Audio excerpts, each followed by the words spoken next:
first?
fudging fudgesicles.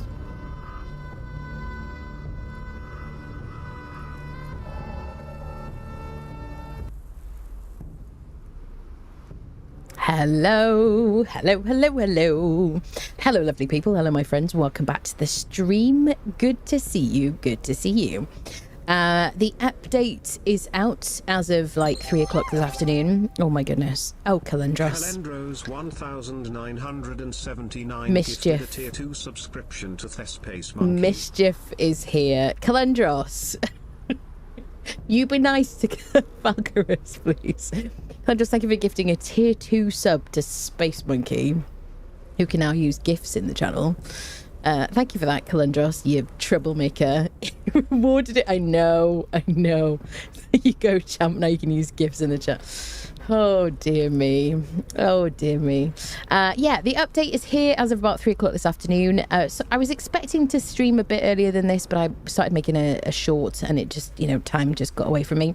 I have posted a short about a player nerf that we kind of discovered last night. I did like a... Oh, my keyboard is low. Let me charge my keyboard.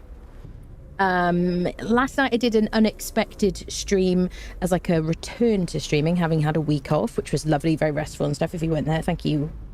I don't know. Thank you for the welcome back, everybody. It was a very nice welcome back. And yeah, we kind of discovered a bit of a nerf to encumbrance, to dodging, to agility builds and stuff like that, for which I've made a short exclamation mark nerf, but it's posted in the chat. If you're watching on YouTube, it's in the description of the YouTube video that you're watching. Yes, I hate the nerf. Yeah, I'm not keen on it. Lovely, the cacophony. So yeah, so I was making a short about that. I also make YouTube videos sometimes, apparently. I need to do more of that. I will be doing more of that soon. Yeah, and we're going to do a fresh playthrough today. Bear with me, people. We're going to be starting a fresh playthrough today. Big update to the game, content update, which seems to be largely a dungeon. But it is quite a vast dungeon, and the return of the mechanic where you can repair legendary weapons and armor through the dungeon.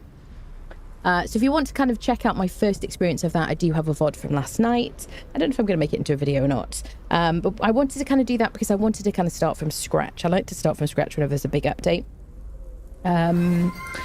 So that's what we're doing today, basically. G_Starwind just subscribed for 6 months. Starwind, thank you so much for the 6 months. Welcome back. Thank you. So that's it, really. Yeah, fresh run. I don't know if I'm going to give myself any penalties. Hello, it's me. Hello. I was going to do like a no legendaries run or something, but that seems kind of silly. And then I was like, maybe I could do something else. If you have any like suggestions of like some kind of penalties that I could apply to myself. I'm not going to do barbaric because the new dungeon is quite difficult. And the enemies hit very hard. They must have a lot of armor pen in their weapons because we were heavily armored last night. And we did get our butts handed to us a little bit, which is fine. A 7-limb run to the corner, Grey L, to the corner. As a terrible suggestion. No. So yeah, that's it really, basically. Yeah, no hands, that's it. Yes. No penalties, you're fine. Challenge, no heavy armor. Nope. No chance. Yeah. So we're probably just going to do like a vanilla situation. Obviously, I'm running some mods as usual, but they're just quality of life kind of mods and that kind of thing. And on mods, my mods seem to all be working fine. On an update, a couple of updates ago, they did put out kind of a big update. There you go, Valkyrus. There you go. All is right with the world. Thank you, my dear. Ooh. Thank you.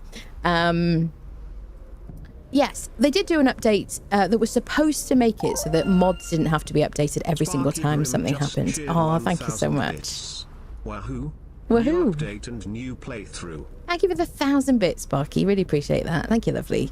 Yeah, so hopefully every time there's a bit of an update, they won't be... they won't break all the mods, basically. The run can't be completed until you get Leonil. Well, that's it, absolutely. The real boss of the game is finding Leonil, isn't it? Absolutely. So yeah, do I want to say anything else? I don't know, people. It's been a really long day. I really wanted to start my stream a lot earlier than this, but you know, I've just come back from my vacay situation. It was a staycation. I didn't go anywhere. It was not exciting at all. But it was very restful. Just subscribed for 23 months. Benny. Glad you took a break, but Thank you, lovely. Thank you, lovely. That's very kind of you. Thank you so much. Welcome back. Thank you for the 23 months. Yeah, so we'll go through the patch notes as we always do. I'm actually going to play the trailer as well for the update. Let's get our hellos out of the way first, shall we, friendos? And then we'll do the usual situations. Oh my, the cacophony of sound. Just subscribed for 6 months. Cacophony. Dizzles, thank you for the 6 months. Welcome back. Thank you so much. There is a giveaway on the stream today for a bizarre item. Tribe 1976 just subscribed for 15 Oh months. my goodness. Thanks for 15 months of quality entertainment and above average humour. Oh, and all Shut the up. cookies. Cheeky monkey. Shriver, thank you for the 15 months. Sparky And Grim thank you for the gifted a tier 1 3. subscription to username. Sparky, thank you for the 10 gifted subs. Shriver, thank you so much for the tier 3 sub. I really, really appreciate it. Thank you for the 15 months. I really appreciate it. And shut up and go to the corner. Thank you. So outrageous. Above average humour. Outrageous. Only the best humour in the world here. Coughs a few times. Sparky, thank you for the 10 gifted subs. So kind of you. Thank you. Yes, let's have our hellos. Oh yes, I was going to tell about the giveaway. There's a giveaway ! Ticket in Twitch chat. If you're watching on YouTube, you're welcome to watch on YouTube, my friend. But the giveaway to enter it's ! Ticket in Twitch chat. Pop over, write that in Twitch chat, and that's it. Make sure that your Twitch whispers are open so I can send you your key. If I don't hear from you within 48 hours, if I'm not able to give you your key within 48 hours, I will give it to someone else. Okay? All right? Everybody understand? It is for a bizarre item today, and I have a few bizarre keys to give away, basically. We'll probably just do one today. And we'll just do like one every kind of day for like however long until they run out. But I have, drum roll. Okay. Ghost Boys just subscribed for 17 months. Wear sunscreen. Sunscreen. It's a great tip, that. Thank you for that, boys then. Thank you so much. Welcome back. Thank you for the 17 months. Thank you. So the things that I have, courtesy of Funcom, thank you to them. Stormglass Sanctum set. Stygian Pyramid Components. Acer Accoutrement. You have to say it like that. War-torn Nemedian Ruins, Sandstone Super Set, Towers of Yamatai, Hedge Maze Set, and Camping Kit. So if there's any of those you don't have that are on your wish list of things you would like from the bazaar, which is very expensive, generally speaking, just getting that out there, then enter the giveaway. Basically, you'll be able to choose from those items subject to availability, yada yada. I don't know, alakazam. I took like cover my back, but yeah, those would be the options. So make sure you let me know what you want if you are successful. Thank you to Funcom for those keys, very kind of them. It's very nice, helpful doing giveaways and all that palaver. There you go. Let's get the hellos out of the way. Do you know what? I'm going to start with YouTube today. Gatum, last time, my dear, so good to see you. I'm so excited that you're excited for the new playthrough. I'm excited too. Lee, hello, good to see you. Hope you're doing well. Patches, hello. Where yo clothes at? Siri is very well closed. Scissors gifted a tier 1 subscription to Old Man Numpty. Thank you, Runs Scissors, for gifting us sub. Thank you so much. It's me. It's Adele. Yeah, I'm not Adele, by the way. I think someone thought that I was called Adele, but it's just because there's a meme to do with that, and also that's Adele singing. Anyway. That's it. There you go. It would be cool if I was Adele. I'd be a lot richer. Patches, is her server modded any? There's just Pippi on our server currently. But you're welcome to join it. Oh my. Calandras, you're a troublemaker. That work? Calandras to the corner, please. Calandras to the corner. Thank you.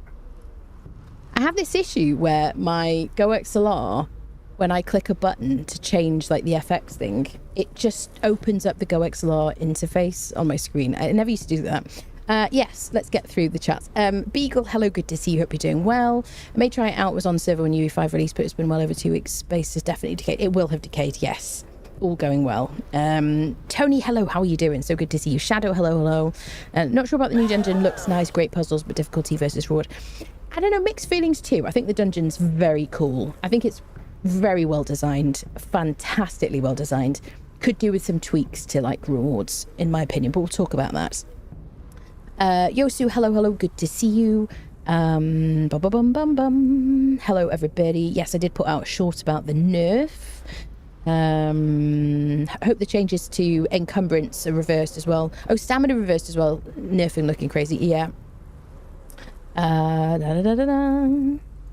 Realistically makes sense. Yeah, I guess so. It's just uncomfortable. It's just like not as fun, in my opinion. That's the problem.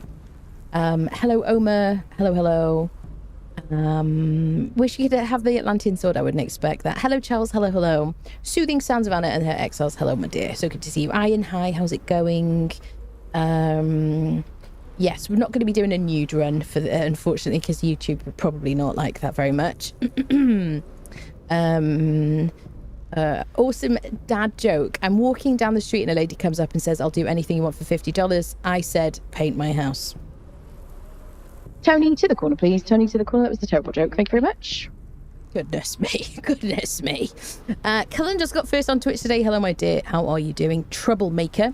Tikajo, hello. Good evening to you. Hope you're doing well. Neela, hello. How are you doing? Rex, hi. Greetings to you. Valkyris, my dear. I'm so sorry about the trouble in the chat, honestly. What can I say? Mystic, hello. How's it going? Good to see you. Welcome in. Azela, hello. How are you doing? Steely, my dear. How are you? Lovely. Thank you so much for watching. Appreciate that. Halimir, ahoy. How's it going? Purple, good evening to you. Hello, how's it going? Tuxica, greetings to you. Fighting Eye, my dear. It's just, one day it'll happen. You'll get first. Zikalika. Hi, how's it going? Good to see you. Schreiber, my dear, good to see you too. Yosu, hi, how are you? Welcome in. Panther, greetings to you. Good evening. Tuxica, did I say hello? Hello, Tuxica. Space Monkey, troublemaker. Space Monkey, to the corner, please. Space Monkey, to the corner. Thank you. You know what you did? Excellent. And rewarded as well by a mod. This is terrible. Nasco, hello, how are you doing? So good to see you. Grael, good morning to you, Grael. Hello, my dear, how are you? Random, hello. Punsky, hello. I'm racing through today. I'm going to read something out I'm not supposed to. Ita Carinera, hello. Runs with scissors. I love that gif with the cat. That's so cute. I like the gifs, honestly, so far. I feel like it being the tier 2 or tier 3 gives it just enough of a kind of filter that you're probably not going to do anything too bad. And also, these are Twitch's, like, surely Twitch has filtered out these gifs. I don't know, people. Although it does make you kind of click a button saying you're responsible for the gifs that you use or whatever. So there you go. Hello, Wizard. Hello. How's it going? Will, greetings to you. Hope you're doing well too. Roger, greetings to you. Hello. I'm up to the mess in the chat. Ken, hello. How's it going? Good to see you, my friend. Excuse me. Mystic, greetings. He did reward him. Still likey, hello. How's it going? Nasco, hi. Greetings to you.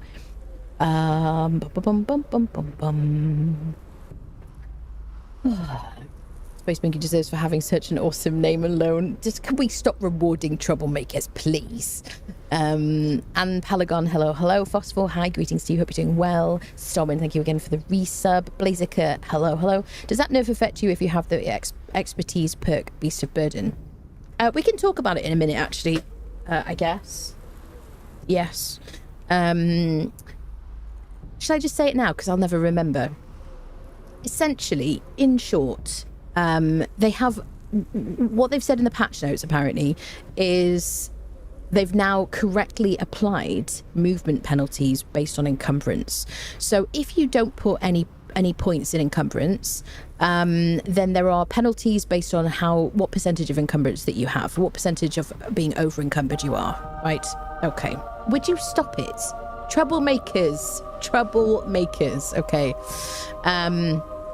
So yeah, I'll just tell you the information, shall I? Where is it? This way. There we go. So there are movement penalties which existed before but were not apparently correctly applied. So when you get to 25% encumbrance, there's a penalty, a movement penalty of 10. When you get to 50% encumbrance, you get a movement penalty of 25. When you get to 76% encumbrance, I did check that. It seems like a random number, but apparently that's the number. You get a movement penalty of 50. When you obviously get to 100%, your movement penalty is 250 as usual, right? You just can't move at full speed. You can't move at full speed. You can't run, you can't dodge, right? And if you ride a horse or camel or whatever, then, you know, the camel is also slowed. You can mitigate those penalties by changing the percentage of your encumbrance. So yes, Beast of Burden does help, because if you max out your Beast of Burden, then you will, yes, you can move at full speed, basically. I haven't really tested dodging. I didn't really look too much into Beast of Burden, because we're talking about regular. I know some of you like, what's the word I use? What do I call you? Goats? No. Oh God, the people who collect all the things. I'm sorry, it's been a really long day already. But basically, you can, as long as you reduce the percentage of your encumbrance, then you'll reduce the penalty. So there you go. We noticed it last night. In short, what it means is no longer can you wear heavy armor with a full inventory. You know, you're heavy because you've got multiple different weapons. You're not carrying all your stuff on your kind of followers or your camel or horse or whatever. Loot goblins, there you go. Thank you, people. Thank you very much. Loot goblins, that's it. I was like, wait, goats? No. Kangaroos? No, that's the wrong thing. Loot goblins, that's it, yes. So I know some of you run around with Beast of Burden. But yeah, if you can't really run around with maxed armor with just the first perk and expertise anymore, and just relying on max agility, essentially. Yes, obviously agility will still affect your movement, but you're going to need to put some more points in expertise, or consider just running around with a much lighter load. You know, there you go. That's it, really. That's what I'm going to say about that for now. Excellent. Does that help? I did make a short about it. Just do exclamation nerf in Twitch chat, and it's linked in the bottom of the YouTube video. I do kind of a demonstration and stuff like that. Derry, hello, good to see you. How's it going? Panulis, hello, greetings to you. How's it going? Reese, hi, how are you doing? Already said hello to Fight Now, haven't I, my dear? Starwind, hello, good to see you. Charles, hi, Scorios, hello. Yes, starting a new game soon. Yes. Only allowed to use armor, looks, and buildings according to the race of your character. Oh, that's interesting. Well, are there any Nordheimer buildings? I mean, do we include Acer stuff for that? My character is like Nordheimer. Barbaric and no fighter thralls. I mean, I could do that. I have done that before, but and permadeath and all that stuff. The problem is I always do these as like a beginner's guide, and I limit the things that I can demonstrate in my playthrough if I do that. That's the only thing about it, Caden. Because I have done that before. 15 months, still haven't played any Conan myself, but feel like I've seen most of the game in over the last 460 or so days. Give me another 15 or so months to mull it over. Might have to actually try it out. It's so funny. I'm so glad you watch, honestly, Schreiber. Thank you so much for being here. And Paragon, hello. Good to see you. Sparky, thank you again for the 1,000 bits. Really appreciate that. Yosu, I just started watching the UE5 series and bought Conan Exiles an hour ago, but now I'm going to follow this one. Great timing. So happy to have you here, friendo. Yes, we need a Leonil for the game to be complete. Bunny, thank you again for the resub. Only logged on today to start a new playthrough and test my mods. They all appear to be working. Yeah, they're all working fine for me as well. The cat sounds one hasn't been updated, it seems, for the update thing. But everything else is just working. I logged into my old world. Duzzles, thank you again for 6 months. Thank you very much. Schreiber, thank you again for the tier 3. Sparky, thank you again for the 10 gifted that subs. Guy just cheered 500 bits. Just because I'm rubbish with my inventory doesn't make me a loot goblin. Yes, it does. Thank you for the 500 bits, though. We'll really appreciate that. Some very proud loot goblins in this community. Would you listen? Am I going to have to ban that sound alert? Valkyris will be writing in to the mods, but that's not going to help. You have to write to a different mod, Valkyris, if you want to. Oh my goodness. Indeedy. Leo, hello, good to see you. Arctic, hi, how's it going? Boys on the Gig again for 17 months. A bizarre item, yeah, that's it. Bizarre item or just something weird. The jokes in this community to the corner, please, Panther. It's a terrible joke. Fran, hello, how are you doing? Yes, indeedy. I haven't missed anybody. I'm trying to scroll through quickly. You're not Edel. You're not Edel. What are you saying, fighting Aya? What are you saying? Oh, they should leave agility alone. I know. Neela, hello. Cannot be more dressed than when one is one's titanium bikini. That's it. Dun dun dun dun dun. Just watch the agility nerf. Sad face. I know. Bought Conan during the Steam summer sale, but I put in just under 400 hours since. Been enjoying your videos on it. First time catching you. Oh, thank you for being here, Chris. Appreciate that. Thank you. Welcome. Dead, another dead one, deady, couldn't resist, more dead, yeah. Dead from the neck up, dead from the neck down, but that's life. Thank you for that. Why don't eggs tell jokes? Because they'd crack each other up. Sparky to the corner, please. Sparky to the corner. That was a terrible joke. terrible joke. Thank you very much. Loot goblins, yes. Goblins. Astorma, hello. When you have Beast of Burden, your dodge is still slowed down, but you can still dodge. Yeah, it was already slowed, wasn't it? Yeah. You can still dodge, though, yeah. And use more stamina as well. Hello, Dave, my dear. How's it going? Vitsky, hi. How's it going? Beast of Burden for life. There you go. What is you young whippersnappers say? Goblins. That's it. Nerf does not make sense, at least to me. I'm used to encumbrance in games, but now the game I play applies a penalty until you hit the carry weight. Yeah. I just like. I was saying this last night when I was doing the dungeon run through of my first look at the dungeon. But when people say to me, oh, I don't like the combat in this game, I say, I bet you don't have any points in agility. I bet you don't have like enough points in like movement, because you know, if you do that, then it's actually, to me, it feels very satisfying. The problem is if you keep nerfing people's ability to dodge dynamically, if you make people feel very slow, and then you reduce the amount of damage that they do because you've got to put loads of points into expertise, it's just less satisfying, in my opinion. So I realise they're constantly trying to balance between PvE and PvP, and I feel for them on that. But don't take my toys. I like the combat more than anything else in this game. Well, the ambience, obviously, and the ability to unfriend people, chop their heads off. Do you know what I mean? That kind of thing just makes me feel warm and cozy inside. Some people are born troublemakers. Some achieve trouble. I seem to have always trouble thrust upon me. I swear it wasn't my fault. You may. Yes. Questionable. Insulated wood, Acer, and veneer cabin are the building sets that come to mind. Yeah, I suppose so. There you go. Yes, thank you, Wolf Guy, again for the bits. Don't come home until my inventory is jam full. Yeah, that's fair. Better not to give yourself unnecessary penalties as you're used to agility, but yeah, that's it. We're already going to be penalised with the agility change. Now, I mean, the thing is, on the last playthrough, I was enjoying strength because I got my beak weapon from the Gil. Yes. No. Harpy Vault. And I absolutely love that. And that's a strength-based weapon. Plus with the, you know, the Gil gloves and things from the Gil Vault. It sounds like I'm being, I don't know, pretentious. The Gil Vault. I don't know why. Yeah, I was enjoying a strength build there, so I don't know what we're going to do, really. It's going to be interesting to see how this feels like early on, which is one of the reasons I like doing fresh playthroughs. Yes, indeed. Saxon, hello, good to see you. I promise I'm nearly through the chat, friendos. Purple, hi. Frontier set as well, characters of Nordheim as a 4 sets for Pokemon. Yeah, I don't know. I would like to build maybe up north anyway, this time. But I do love the new river. Honestly, I missed it when we moved. Corner filling up fast tonight. We'll need another cookie run soon. There are no cookies in the corner. Love the combat in this game. It feels heavy and responsive. Yeah, I'm old and slow IRL. I don't want to be like that in game. Yes, Panther. We want to be nimble and quick and responsive and stuff.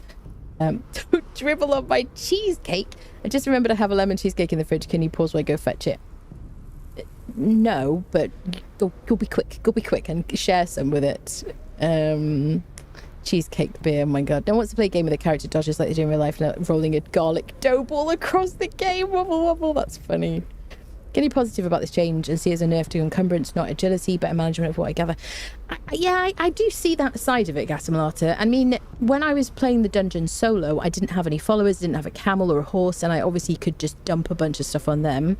As long as I keep my encumbrance below, like, 76% or, like, below 50%, so I only have, like, the encumbrance of, like, penalty of like 10 perhaps. I don't know, we're gonna play around with it and stuff. Hello Zach Spain, hello. New series today. Maybe learn to play with lighter armor. I don't want to do that, you see. The thing is, you bring in a very, very tough dungeon for level 60s. Maybe you could run around with like medium armor or light armor or something until that point, but I mean the armor negation from those people, I mean maybe we do a bit of like a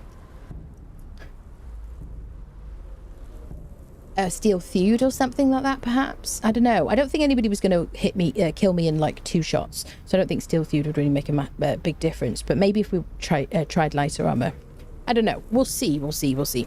All right, shall we get into it? Sorry about the long intro, people watching the VOD. Hello. So let's do the trailer for this update and then I'll go through the patch notes. So we've got something a bit exciting to look at. So let me get this here. Let me get this ready. And I'll mute this situation. Let's go here. Get ready to type 1 if you can hear this. All my life I have worshipped the shadows. At last, I stand before the thing that cast them.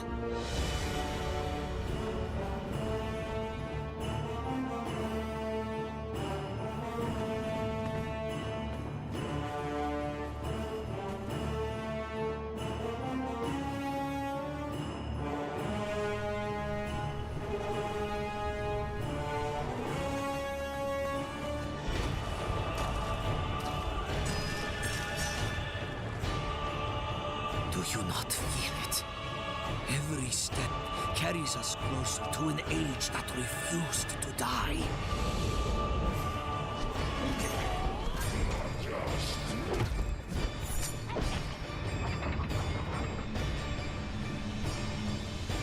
Come. The first kingdom awaits.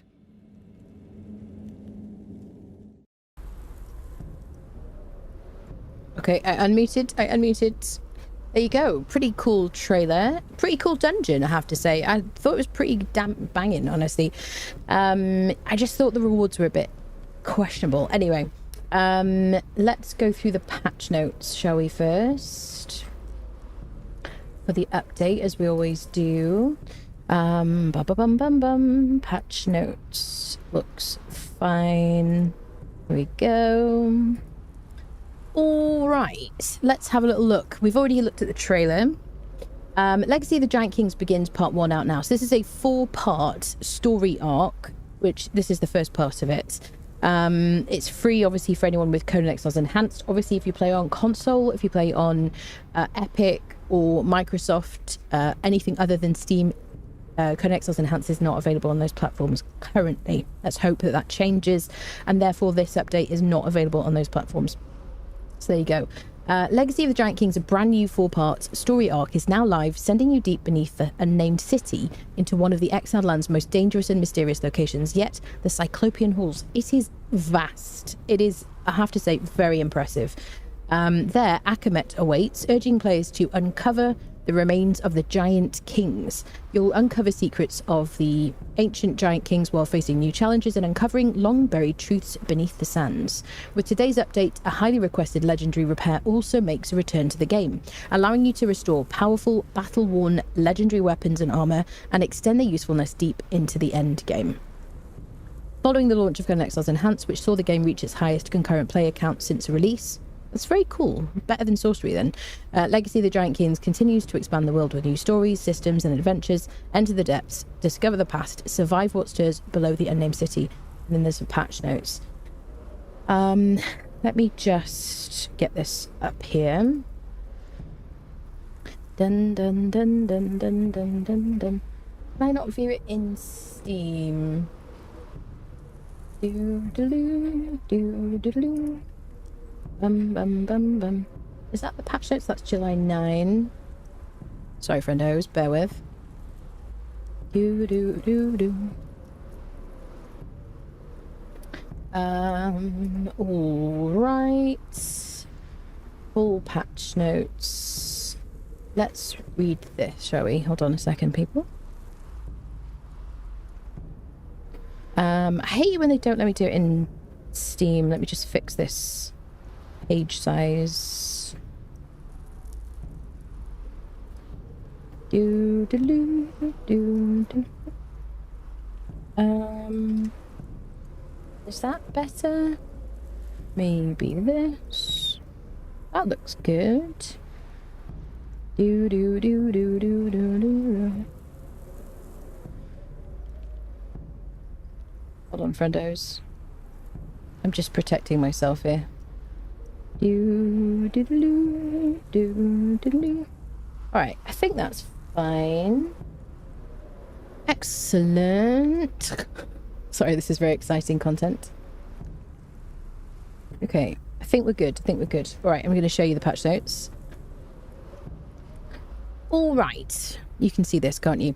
Patch notes. Raise the player inventory cap. We talked about the intro to this very briefly last night, but we didn't go through the patch notes. Raise the player inventory cap from 200 to 210 slots. I assume that just makes it tidier. I have no idea why you would do that. Increase the maximum number of save slots to 10. So if you play single player, you've now got 10 save slots available to you. Thralls now show as dying in the followers tab on their nameplate when they're down but not out. So there's a 3 stacks rule. If your thrall gets knocked out, you can revive them. You'll be able to see that represented in your follower tab in game. Dying thralls also show a countdown on their health bar. Oh, I'm really glad about that. When show full health bars and values is enabled.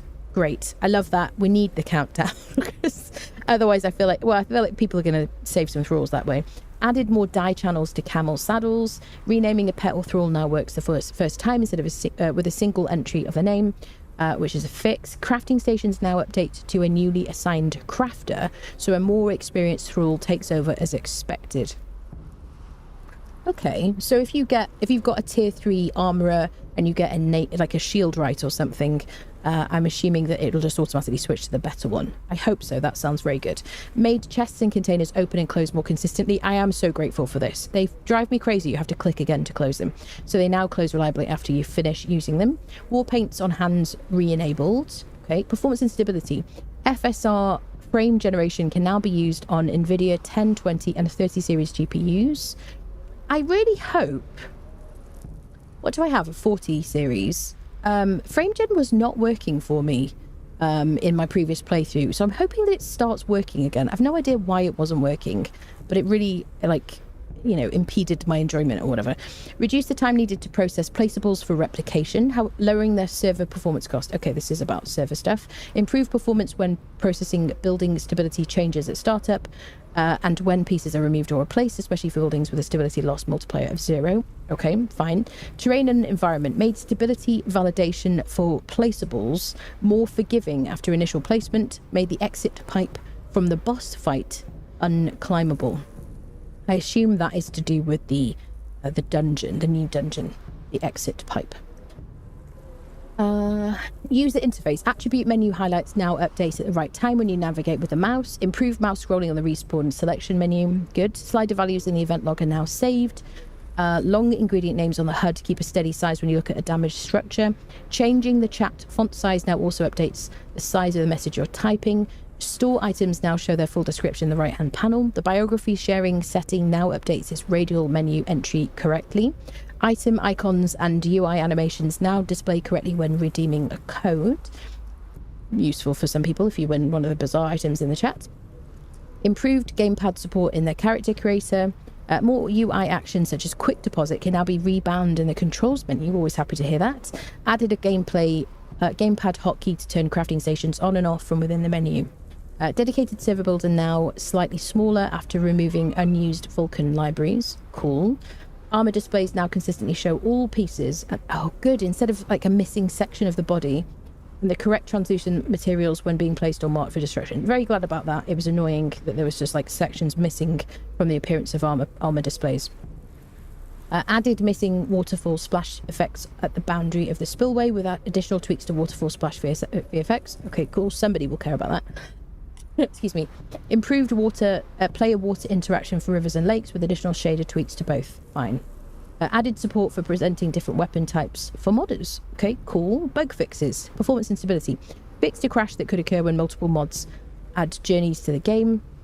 Fixed a crash that could happen when sending a chat message right after leaving an avatar form. Fixed a crash that would happen when adjusting a slider in settings after changing the language. Fixed a crash when opening the clan tab. Quality of life improvements. Fixed followers turning invisible after you leave a dungeon. Thank goodness. This has been driving me crazy. When they were knocked down and revived while inside it. This has happened, I feel like, to everybody. Fixed encumbrance tiers not being applied correctly. A very small line. Exclamation mark nerf if you want the information and the details on that. But yes, now you're going to need to put some points in encumbrance more than just the first perk if you want to dodge quickly with an agility build. Have a look at my short. I made a short about it before the stream. Made sure they display properly in the UI. Okay. Fix an issue with... I really hope... I don't know if we'll get to this, but I really hope they fix two things on the UI. One being when you're harvesting a creature that you've unfriended, the box showing you what they drop, showing you their inventory is too big and covers the screen, covers the bit where it pops up saying what you've collected when you're harvesting them. What was the other thing? Oh, and the other thing is that like camel inventory is too wide and therefore isn't like full rows or horse inventory or whatever, but particularly I've noticed on camels. I really hope that that's in here because that's been driving me crazy. AI and NPC. Fixed Akamet sometimes appearing in his first position before he's meant to be invisible. Okay, this is to do with the dungeon. Altered final boss door movement and boss spawning to ensure reliable final boss experience. Hopefully this is improved from last night, from the version of the beta that we were on last night, because we did have some issues. Fixed Withered Scion respawn timer, correcting it from 4 hours to 15 minutes in line with other boss respawn timers. Crikey Charlie. That would have been depressing, getting to the Withered Scion and having it not be there when you've got all the way there. I'm not going to say any more about that in case you don't want to know. Fixed several issues with certain NPCs spawning incorrectly in caves. We did have that last night as well. Fixed certain NPCs failing to spawn. Fixed incorrect rock nose types spawning on the Isle of Siptah. Okay. Terrain and environment. Fixed light blockers that were affecting NPCs spawning in caves and dungeons. Fixed missing patches of water near the forgotten city of Zalhar. Hadn't noticed that. Fixed an exploit that allowed gates to be stacked infinitely by opening a gate and placing another in the closed position. Fix some building... I assume that's going to be affecting people in PvP more than anything else. Fix some building blocker volumes so they correctly stop placeable placement. Fix many holes in the new dungeon. Fix NPC... Oh, God. The idea of falling through or something. Fix NPC and follower pathing in the bridges in the new dungeon. Fix the barrier at the anvil during the boss fight, sometimes appearing invisible while still physically present. And then UI. Fixed buff icons on the HUD disappearing sooner than they should. Okay, I really want to see my buffs a bit more loud and proud, and my debuffs as well. I kind of miss the old appearance of that. Fix being able to click other settings tabs while on the accounts tab. Fixed text clipping in the barkeeper menu when viewing items with long names. Fixed audio sliders and settings updating correctly when quickly set to 0 or 100. Fixed race and religion descriptions being cut off in the character creation menu. Okay, fixed character names overlapping with player nicknames in the playlist of the admin panel. Fix large numbers being clipped in the input boxes in server settings. Fix the dead sorcerer's map appearing on the host screen when a client used it in a co-op session. Fixed getting stuck on the respawn screen in co-op in certain situations. Fixed a regression where customizable metals were no longer working correctly, I assume that means. Fixed disconnected nav mesh along the ladder bridges in the dungeon, which was causing thralls and NPCs to get hung up.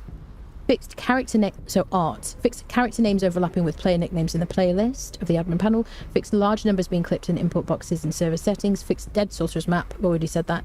Fixed getting stuck on respawns. Okay, fine. Modding. Fixed the open BP button in the item table. utility widget so it reliably loads the blueprint. If you're a modder, please read this. I respect you and I'm very, very grateful for your work, but I don't think this applies to most of us if we're not modders, but there you go, that's on screen. There you go. Known issues. Vendayan caravan trader chest guard thieves are clipping through the gloves. Ashland's weather is infiltrating glowing cavern in Siptah. Sunken City is partially visible from player accessible areas. Horizon waterline very visible from the top ridges in Siptah. Extremely thick fog when looking down from certain elevations. Sunlight flashes incessantly on the surface of the water, particularly when swimming. The effect of wind blowing sand particles from under the player's feet is missing. Hair physics are broken in character creation. Cave of Kurak on the Isle of Siptah has sticky collision in parts of the entrance tunnel. Artifacts causing smearing along character outline and character creation. Baby Siptah Rhino has broken face / materials. Somebody called Peter. The lighting flickers when the player opens inventory menu in a specific area. Dust surrounding the dragon after his attack is flickering around him. I assume they mean a specific one. The lighting changes abruptly when the player character leaves the archives and goes outside. Lighting appears or disappears due to luminant distance in caves. Glowing wall torch can only be attached to the inner side of the wall. Storm glass large pillar cap doesn't snap to any kind of the ceiling. When any gate is placed in the Vendayan gate frame, it gains an invisible collision on the top. And then we've got miscellaneous. Holes present in boss arena meshes. Anvil keeper weapons name and descriptions are not translated. Withered Scion can get stuck underground after charging. Legendary fragments don't transfer when the player selects the give all option. Withered Scion doesn't drop several items after death. Relic hunter enemies do not give experience. Great. Localization for some areas is incomplete. Completed translations will be implemented in the next patch. Okay, Anvil Keeper War Paint. Legendary repair station. Tutorial text. Host movement. I'm getting tired. Host movement can crash the game's client on co-op. Unintended survivor journey triggers the client in the co-op session. Blah blah blah, HUD blah blah blah, settings menu, server settings can be changed. Everyone can loot corpse option is always turned on. Oh, okay. Is anyone noticing that? I didn't notice that. Everyone can loot corpse option is always turned on. Gameplay. Some golems may be invincible after multiple updates. Interesting. Saddles remain visible. So I guess if you have golems, guardians that you've crafted, that you've had for multiple updates, then maybe they are invincible because of some kind of bug. Saddles remain visible in animals selling post after inserting an already saddled mount. Thralls that are knocked out by a truncheon do not wake up. Creeping darkness spell does not eliminate all light. Launching to space glitch may trigger when attacking another player or an NPC. I think I have this is what I have a short about. World Boss Space Program, I think, was the title of my short. There are fewer trees in the Crown Grove on UE4. Bodies move unnaturally while skinning them. That was an issue. That's been an issue for a bit. Character holding a weapon has default unarmed animation while on a mount. Friendly thralls stop engaging enemies after a kill. The guilt, the craft and the lie achievement is not unlocking. Purge thralls are passing through placed barricade instead of navigating around obstacles, destroying it or climbing over it. Over encumbered speed does not instantly update when a player's weight limit changes. Okay. Huramithril potentially lootable from chest. We did loot Huramithril, I think, from one of the skeleton bosses in the Unnamed City. Am I wrong in the particular one? I think it's the skeleton boss in the Unnamed City with all the skeletons around him on the lower kind of area. I'm pretty sure that's where we looted the Huramithril, which is the correct pronunciation, by the way, on my previous playthrough. Am I right there? Hello, people joining us. Welcome, everybody. Can I post pics of my shed in your Discord? Your shed in real life? Yeah? I could take some pics and post them as I call that. Yeah, I don't mind people posting pictures of stuff in the Discord. Of course not. No, of course not. The shed. Yeah, I mean, you know. Followers abruptly disappear on teleport or dungeon exit. Followers disappearing when you teleport. If you teleport or exit a dungeon. Thought they'd fix that. Enemies, NPCs ignore doors to attack players. Wights and skeletons aggro onto and kill undead shalebacks, including the boss. Player offset from Bat... I'm nearly finished. From Bat Demon when using a spell. Player is able to kill Freya mid-quest. Be careful, people. If you're doing the Freya journey, Freya quests, one of the two companions added in the Age of Heroes. I don't know what happened to the Age of Heroes, by the way. Is that abandoned? Are we in the Age of Heroes? Enemies wander in place after stealing during Purge. Player can get stuck underneath thralls, NPCs, or other players after jumping on them. Thralls decaying despite the server being refreshed. Jeez Louise. This I feel like people have mentioned in our Discord. Thralls decaying despite the server being refreshed. Curved walls rotate differently than other walls. Undead dragons' collar and rib cages, mesh spikes protruding from them with movement. Swords dropped by skeletons in the enemy city float above the ground. Transportory stones are difficult to select. Well, this is good. I'm glad they've recognised this. I have been using a mod called... Is it Otto's?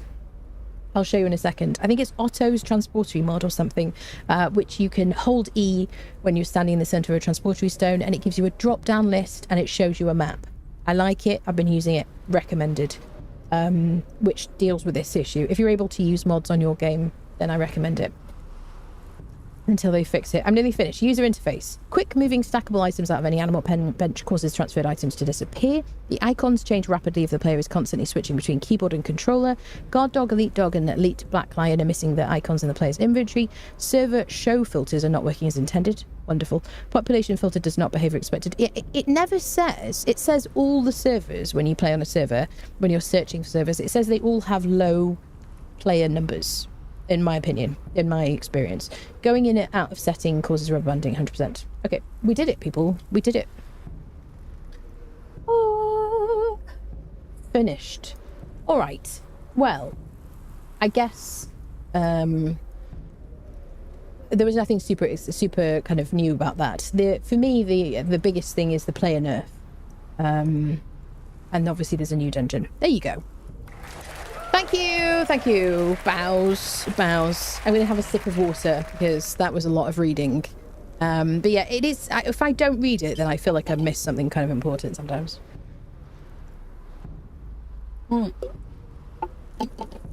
Enemies should stop trying to attack the horse or camel instead of the player. Yeah, I agree with you. Yes, oh my god. How many angel coins have we had? Thank you, Will. Shall we play the freaking game now? What are we, an hour in? It's an hour into the stream, people. Yes. Stop giving away my... Okay, there's a lot going on in the YouTube chat right now about cheesecake, and I'd like a piece, please. Could you sort that out, friendos? All right, I think we've done all the things. So now we can start a playthrough. I think we'll post the start time in the YouTube comments after this. Valkyris is just giving up now. Stop bullying Valkyris, please. Valkyris, get in the corner and sort them out, will you? Right. I can hear the game now once more. Right. I have crafted our character Siri. I haven't named her yet. I actually might start naming my characters something, you know, slightly different each time because it's going to get very confusing, because now we do have 10 save slots on single player. So I'm doing like Decadent or whatever the default setting is. Can we just do it? Shall we? Finalize character. Siri.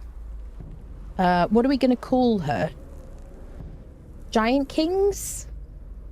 What kind of like cool thing can I add on to this?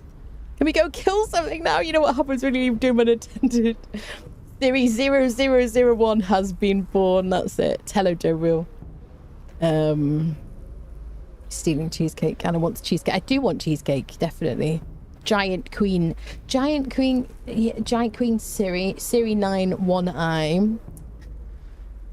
This is why I always call her Siri, because it's a lot easier. Siri the Cake Smasher. Giant Kingslayer. Siri Dragon Slayer. This is what we're going to call her. Are you ready for this? Siri Slug. That's it. During the year I'll let it play. A prisoner captured by unknown means was transported into the exiled lands, crucified, and left to die for crimes that they may or may not have committed. Death comes swiftly on black wings, until fate intervenes.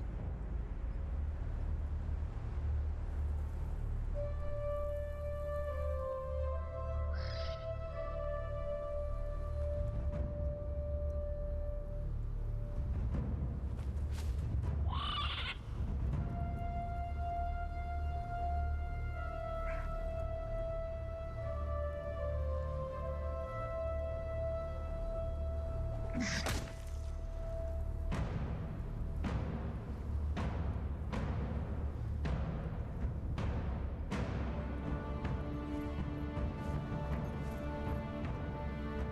you thirsty, dead woman? Shall I cut you down from that corpse tree? It might kill you. You civilized women are soft. Your lives are not nailed to your spines.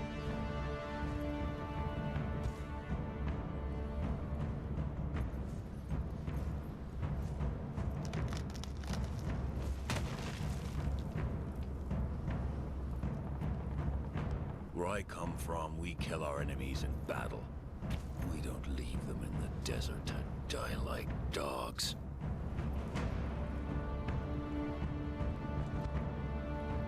So, you live again, dead woman.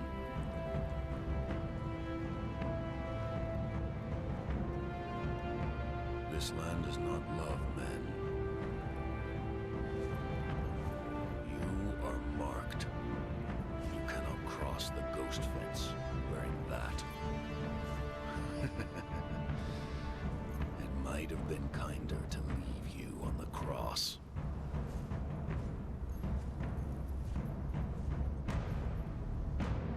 Live, love, burn with life, slay and survive.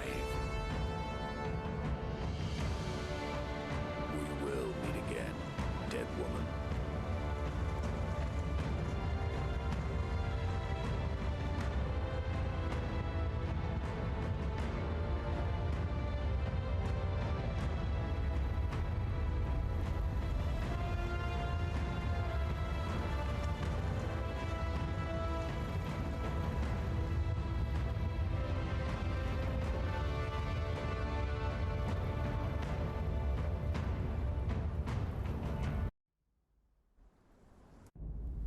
Does anyone else like say it out loud while he's doing the thing?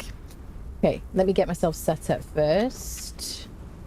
Bum bum. Okay, fashionist. I want to hide all these things. Do. Saving. Let me just check my better thralls setting. I don't want additional people. I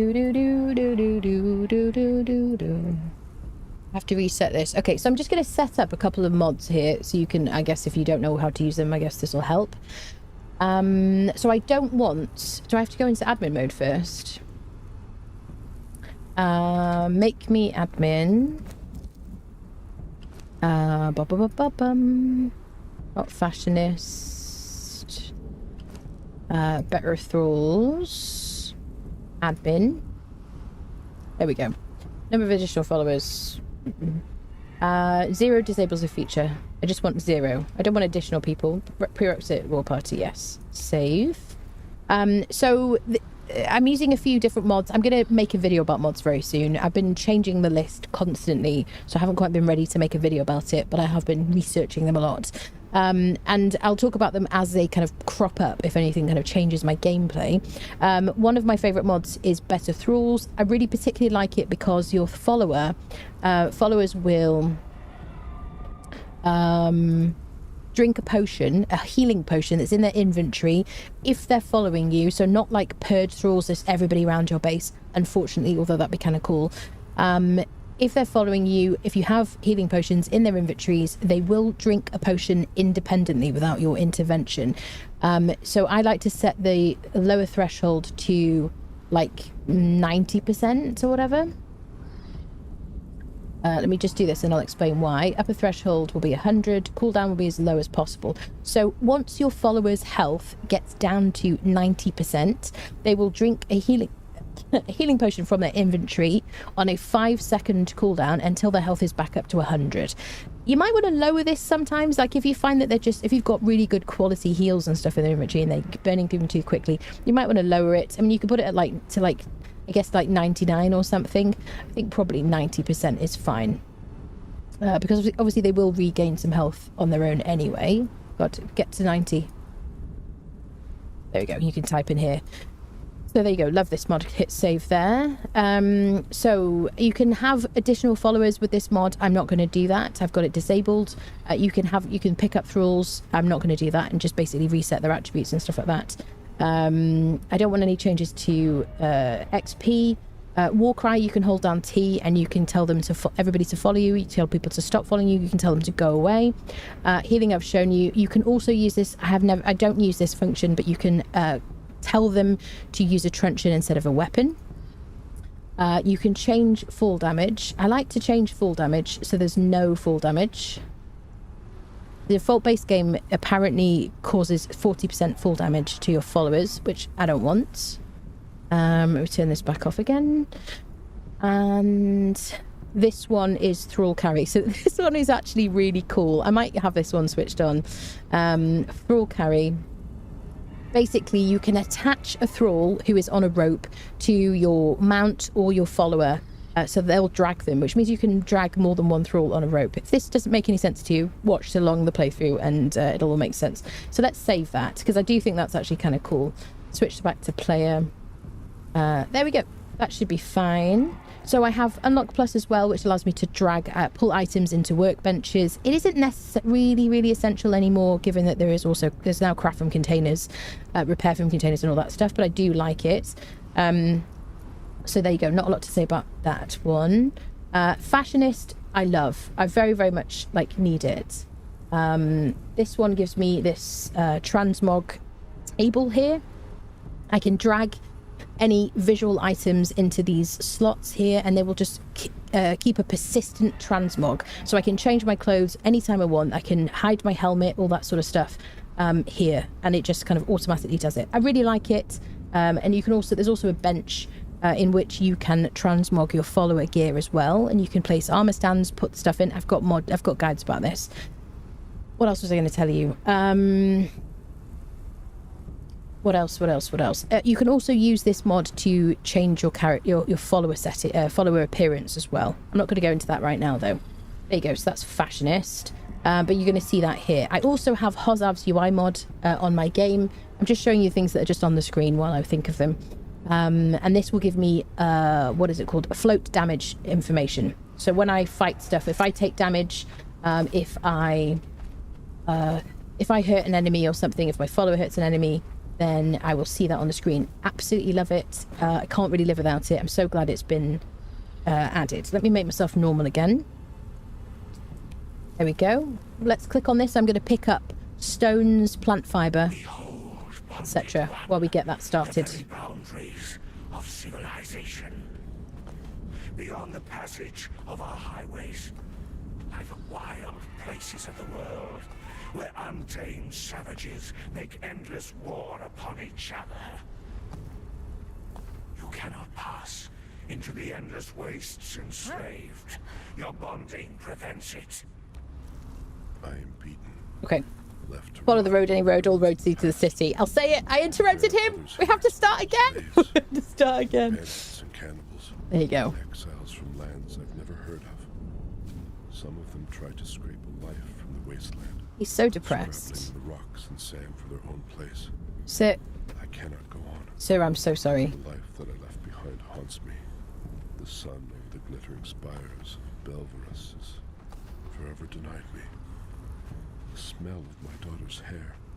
I will pass the ghost fence, and this cursed land will finally end me. To whoever reads this note, I leave the last of my water and this message. There we go. Stranger, Thank you. you have my pity. You do not know how cursed you truly are. Oh no, I realise. There you go. Thank you, sir, for that. So we picked up, on a rock, we picked up a water skin. Which has got 3 drinks in it, and we also picked up a scrawled note which we've listened to. I'm going to sort my inventory into heaviest first. It's just easier for me to kind of see and quickly work out what's going on. You can see Siri Dragons. I love it so much. You can see I have some filters on my HUD, so I can filter according to like different types of crafting items. So if you don't see something, make sure you haven't got a filter on. You can also filter your inventory as well. as well.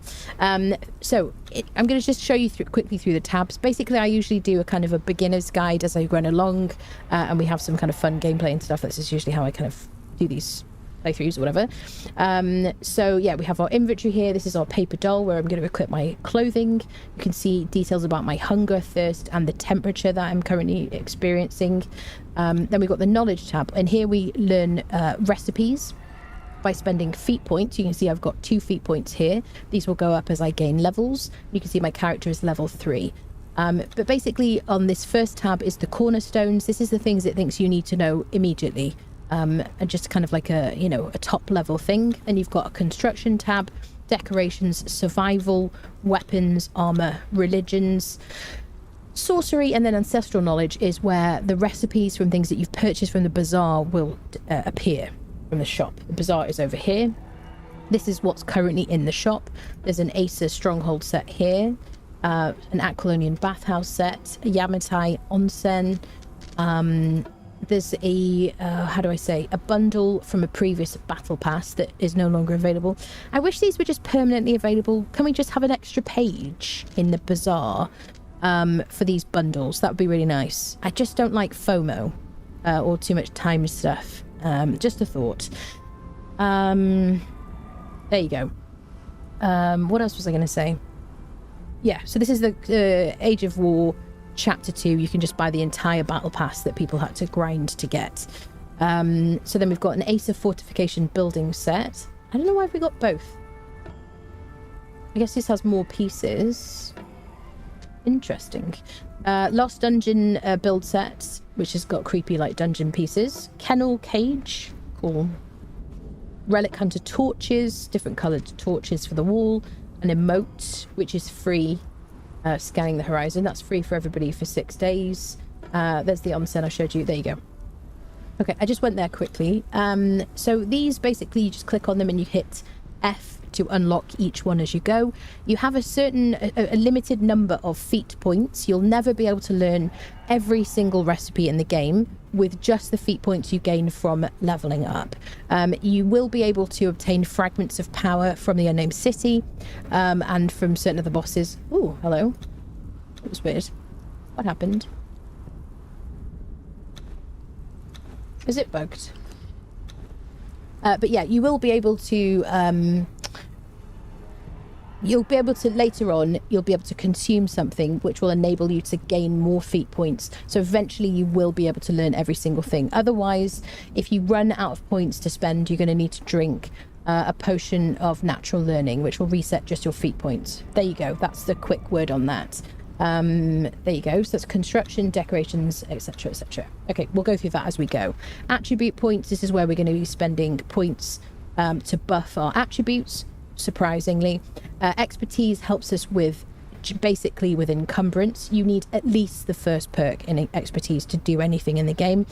With the nerfs to player movement in this update, you're going to want to think about potentially spending more points in expertise. I have made a short about this, going into more detail, but there are now movement penalties that are quite strictly applied. I think they existed before, they just weren't really strictly applied. And you'll find that even with a max agility build, which would normally enable you to recover very quickly from a dodge, you're going to need more points in expertise in order to actually get rid of this movement penalty, which is going to slow you down a lot. There you go. So points in expertise in general will help you carry more things, but it also, you can see the perks there. Your tools will lose durability half as quickly. Hunger and thirst will deplete 33% slower. Various other things, things that enable you to move at full speed when you're ever encumbered, things that will enable you to harvest more, that kind of thing. Grit in general helps you with your stamina, but it also increases your native armor pool. So if you're not wearing any armor at all, but you can see in your tab here that you have, say, like 200 armor, then that's because you've got points in grit. Oh, all of these obviously have their own perks as well, which you can look through. Authority increases the amount of damage that your followers do in general. And also, if you max out your authority, you can potentially have an additional follower with you, if you'd like, if you want 2 followers instead of just 1, or you can have 1 extra buffed follower if you max out your authority. I tend to ignore this one. Vitality increases the amount of health that you have and then gives you perks related to health and healing. Agility in general helps you to move quicker, well, not necessarily move quicker, but react quickly in fights and be more nimble. What else was I going to say? Hold on, I'm thirsty. I'm just going to have a bit of a drink from my water skin. What else was I going to say? Yes. However, in addition to movement kind of buffs from agility, you need to know that weapons have either strength damage or agility damage. So in short, roughly, they're either a strength weapon or an agility weapon, and the more points you put in agility, the more damage you're going to do with agility weapons. The more points you put in strength, the more the more damage you're going to do with a strength-based weapon. There you go. So whenever you pick up a weapon or you craft a weapon, have a look, and you'll see that it'll say strength or agility. Is that everything here? Yeah, here, look at your movement penalty in this update. This is going to be really important. So if you've got loads of points in agility and you're moving slowly when you dodge, you need more points in expertise, or you need to carry less, in short. Stats page, very helpful. This is going to show you your positive and negative buffs and debuffs. Any sigil buffs that you have from doing vaults on the Isle of Siptah map. If you do any of the dungeons over there and you obtain sigils and you apply them, this is where you're going to see them listed. This is where I can see my level, basic information about myself. This is very helpful. This will show you the amount of damage you're doing from the accumulated different effects, okay? Including kind of like potions that you've drunk, food that you've eaten, armor that you're wearing, weapons that you're carrying, and you know, healing and things like that, armor from grit, your temperature resistance, which is very important. And also one of the things I really like to look at here quite frequently is my damage mitigation, which is where, here we go, damage reduction. This is an important number. Journey, this is a very important page. They reworked the journey system several updates ago, and now there are these little like modules. You can click on one, you can follow all the instructions, do all the things in the right order, and it'll give you some rewards. Just be aware that if you click claim, there may be an item that pops into your inventory, and it might weigh something, so you might want to open them at home. But they are very much worth doing, especially the first couple ones that appear, like Survivor is a good one. Brawl Taker is a very good one to do. Mason is a good one to do because of the supply materials to help you build your starter house. Tanner is good because of the improved tannery. Some of them are kind of balls. I would definitely do Armourer, and then once you've done the Armourer journey, you get another Armourer journey, and then another Armourer journey. And once you're doing the Master Armourer journey, you get the Perfected Heavy Armour. Absolutely essential to me for like end game. Very, very good. Buff strength and agility. Don't care about that. Don't care about that. Brawl Taker, very good because it'll give you these purple lotus orbs, which are a concussive orb that you can throw at the feet of an enemy, and if they're passive enemies, it won't even aggro them, and they'll fall asleep, and then you'll be able to take them home to recruit as crafters and fighters and stuff. Don't care about that personally. Don't care about that. Blah, blah, blah, blah, blah. Some of these will help you just find things to do. I think that's kind of cool. Delver is good if you're doing the Isle of Siptah. Dismantler I would do because you get an improved dismantle bench, which gives you better rewards, return on your kind of dismantling items. What else is good? This is fine if you just want to follow, like, do all these things. I don't think this is particularly good reward, but this is one of those fragments of power I was telling you about. When you consume those, they give you extra feat points. You no longer have to be level 60 to consume them. If you go to the Unnamed City, you can learn a recipe for a tablet of power, which uses these to craft them. When you consume that, you gain even more feat points. That's very good. There's one, sometimes there are duplicated ones, one for Exiled Lands and one for the Isle of Siptah. So if you see them duplicated and you're confused, that's why. I assume you have to have the Isle of Siptah map to see these. I assume so. I haven't played without that on an account. Okay, anything else? That's about it, really. There you go. Clan will give you information about your clan. Followers give you information, will give you ability to create a clan as well.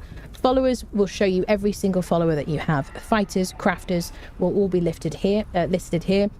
You can click on an eye to see where they are on the map, which is very handy. If you click a little eye symbol, click on the map, then you'll be able to see where they are. What else? And you can rescue them and get them to your house. And the bazaar obviously is the shop, which is very expensive. What else do I want to tell you? I think that's it. There you go. Lots of intro today. So we're going to loot some food from this box. Let's continue. So we're in the starter area. We just need to kind of spam picking up some stuff. Actually, what I'm going to do, let me eat that and have some more water. Let's get ourselves like full. Very soon we're going to be at the river, so we're going to get some more water. What else was I going to show you? Oh, I was going to turn on my journey steps on my screen. There you go. So now you can see I have journey steps on the screen. We're going to follow those. So it wants us to gather plant fiber bushes. You just got to harvest the whole bush for it to pop up. Then we got to craft and wear clothing. I'm going to untoggle this. And we're going to go with armor. There's some various things here because of various mods, most of which I don't use, but they will be here. There we go. We're going to make a full set clothing. There's no helmet for this rag set. It wants to suspend attribute points. We've already done that, but we can spend some more. I'm putting some points in expertise just to start with. This is going to help us to carry things that we loot around the map. And then we want to search for survivors. Oh, I should have a quick breath for a second and say hello to chat. Hello, people. Purple absorbs knocks them out. It does, yes.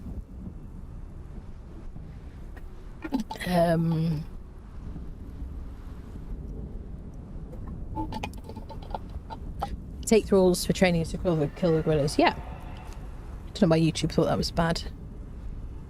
I like having high grit. Yeah, high grit is definitely useful for stamina, and also obviously increases your armor pool.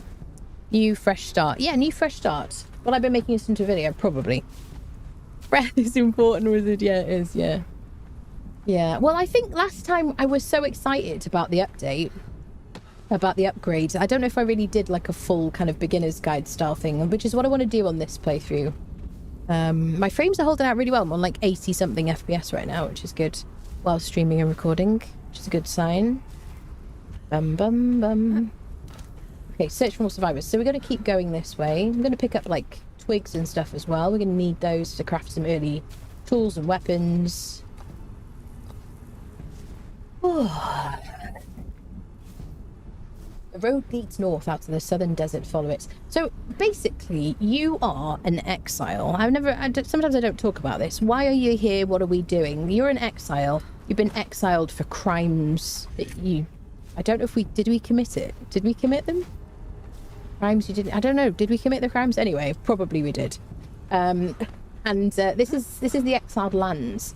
So around this place, you can see the map at the very beginning. By the way, you won't see these little individual grid references. This is a mod, but you will see this numbers down here, letters down here, which will help you to find and tell people where you're going and all that stuff. Around the outsides of this map is a ghost fence, a green ghost fence, and because of a bracelet that you have on your wrist that you see there, once you get to the ghost fence, he got shushed, sir. Once you get to the ghost fence, you will die if you try to pass it. There is no way through the ghost fence whatsoever, apart from if you go through some steps to free your character from the exiled lands. And I do have a guide for that called How to Remove the Bracelet. Okay? I'm not going to click on that because he's going to chat to me. We've got to gather some stones now. So basically, you are just exiled here. Your job is to survive, build, dominate, build something fancy, buy things from the bazaar probably, and enjoy yourself in general, I guess.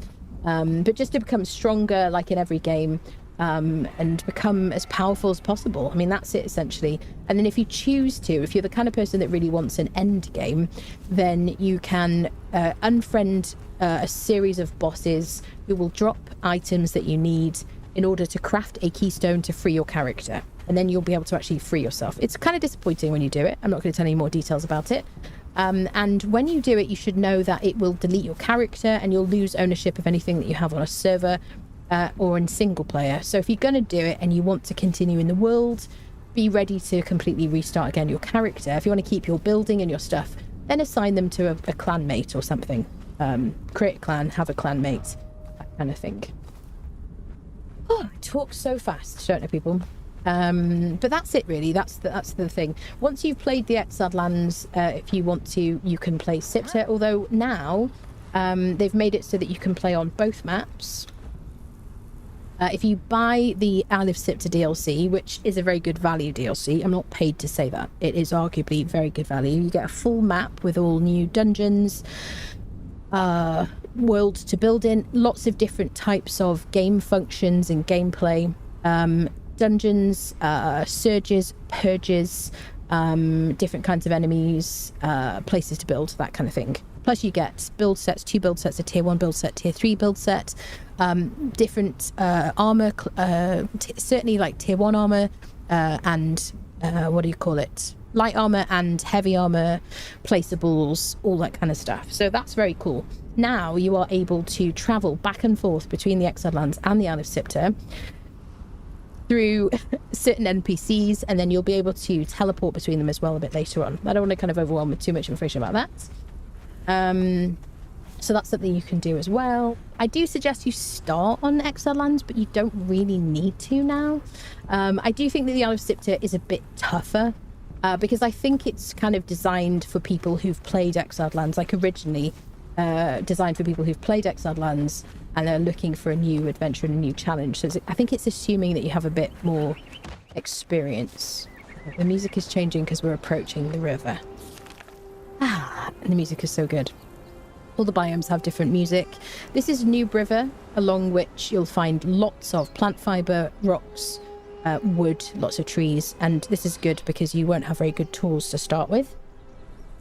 So along here the enemies are very easy to defeat. You can build anywhere you want on the map pretty much, although there are some no build areas which you'll see you won't be able to build in. And then you'll kind of move in general further north as you get stronger, as you get better gear and tools, and just kind of like move north. East is a bit more tough as well, but you know, if you're completely new to the game, enjoy Noob River, and then when you're looking for kind of iron and things like that, you know, move kind of north. There you go.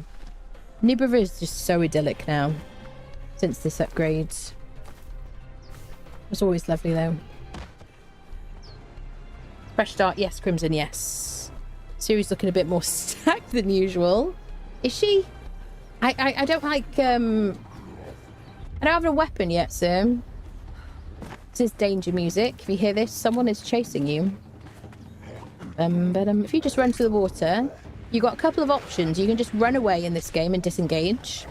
You can climb a tree, or you can just go into the water, because nobody can get you in the water apart from archers who will shoot you in the water. Isle of Siptah is more unforgiving, definitely, yeah. You know what I mean? So yes, you can escape into the water, you can lose aggro and whatnot. If you can climb a tree, you can climb most things. A lot of dungeons you can't climb in them. But this is a great thing to do if you're in trouble. Bear in mind the Noob River and some other places in the desert are affected by a sandstorm that sweeps across the land. There are certain places that it always hits, including the Unnamed City, which is here. And Noob River, I think, always gets hit by the sandstorm. So yeah, if you take damage, you will fall out of a tree. So bear that in mind. If you go AFK, if you're on a server or something like that, or even in single player where there isn't any native kind of pause, then you're going to die. You're going to come back to a dead body, basically. So let's escape him so that we can make some tools first. He's just a very easy enemy, but I don't have a weapon yet. Let me get rid of this silliness. Okay, so craft a stone pick. Let me just spend up to the first perk in expertise here. So we're going to learn the pick. Oh, we don't need to learn the pick. I don't know why I thought I needed to. Okay, let's craft a pick.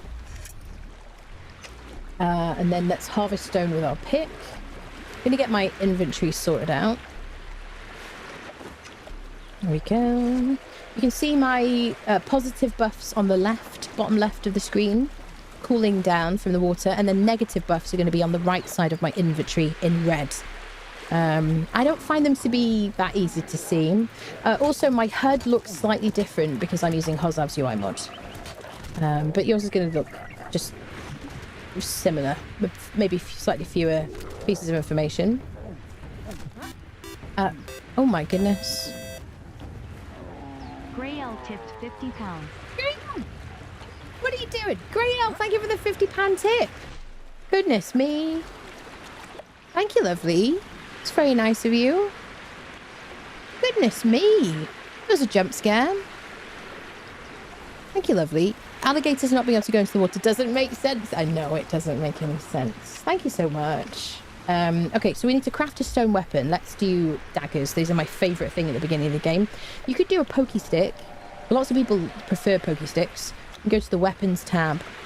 You can see these are all kind of separated into different categories, I guess. I never make a pokey stick. How soon can I make one?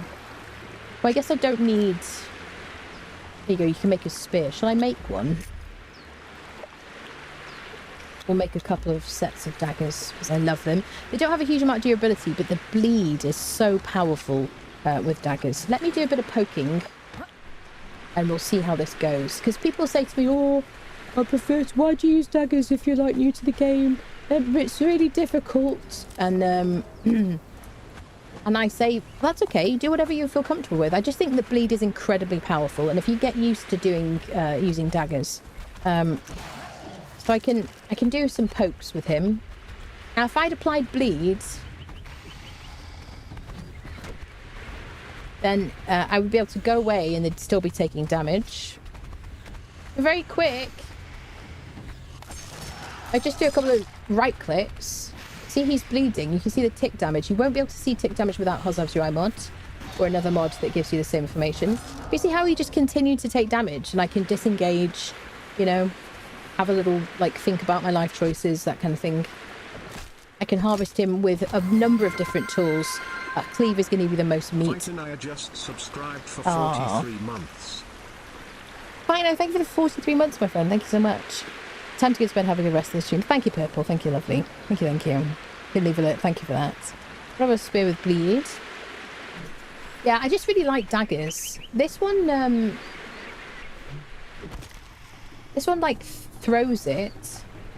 You need plenty. Oh my goodness. Thank you so much. Oh my goodness. Lee, thank you for the 5 gifted memberships on YouTube. There you go, we can get this back. Thank you very much for that. Didn't realise I wasn't subbed. Please don't beat me. We will be beating you later, Fight Naya. And in the corner, people will be very upset. Just kidding. Don't say bleed is powerful. They won't. No, they'll nerf it. I know.